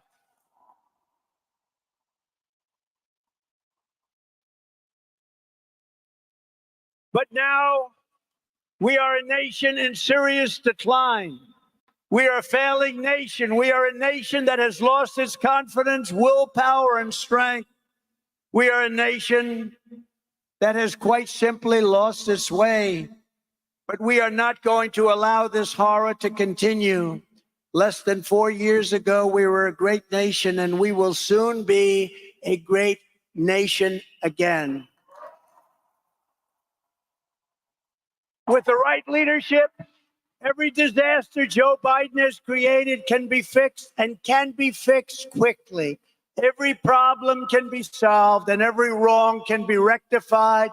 And we will do it all so fast. You will be so proud of your country again. You will walk outside and your chest will be out there. You will be having that beautiful red hat. We have everybody with that beautiful, beautiful red hat that says, "Make America Great Again." We love it.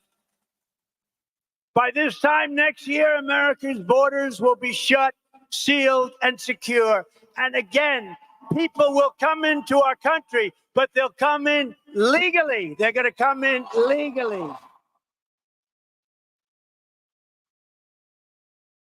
And by this time next year, inflation will be in full retreat. Our economy will be roaring back. Optimism will be surging. American pride will be soaring. The American dream will be thriving again for citizens of every race, religion, color, and creed. Law and justice will reign all throughout our land. Freedom will be restored. The flame of liberty will be burning bright. Joe Biden, the worst president in the history of our country, will be a fading, horrible memory of the past. And our great silent majority and the once forgotten men and women of our country will be the ones shaping America's magnificent future when I am the 47th president of the United States.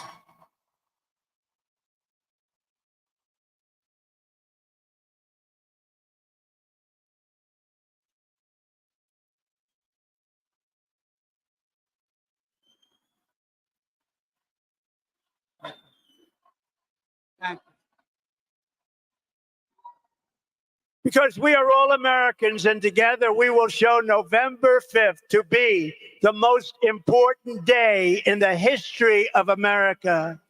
We are one movement, one people, one family, and one glorious nation under God. And together we will make America powerful again. We will make America wealthy again. We will make America strong again. We will make America proud again. We will make America safe again. We will make America free again.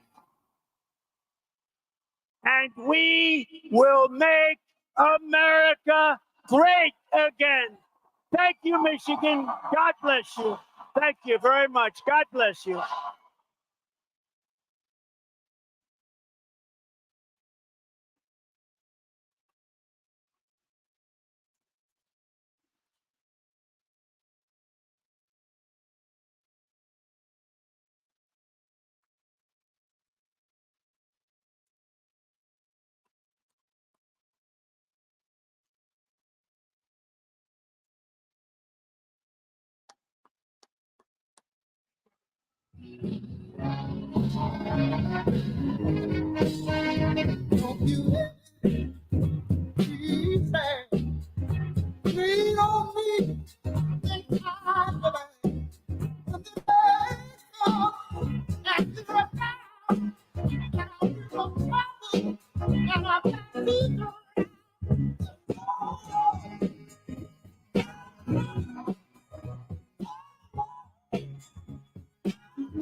One more time, give it up for President Donald Trump, everybody.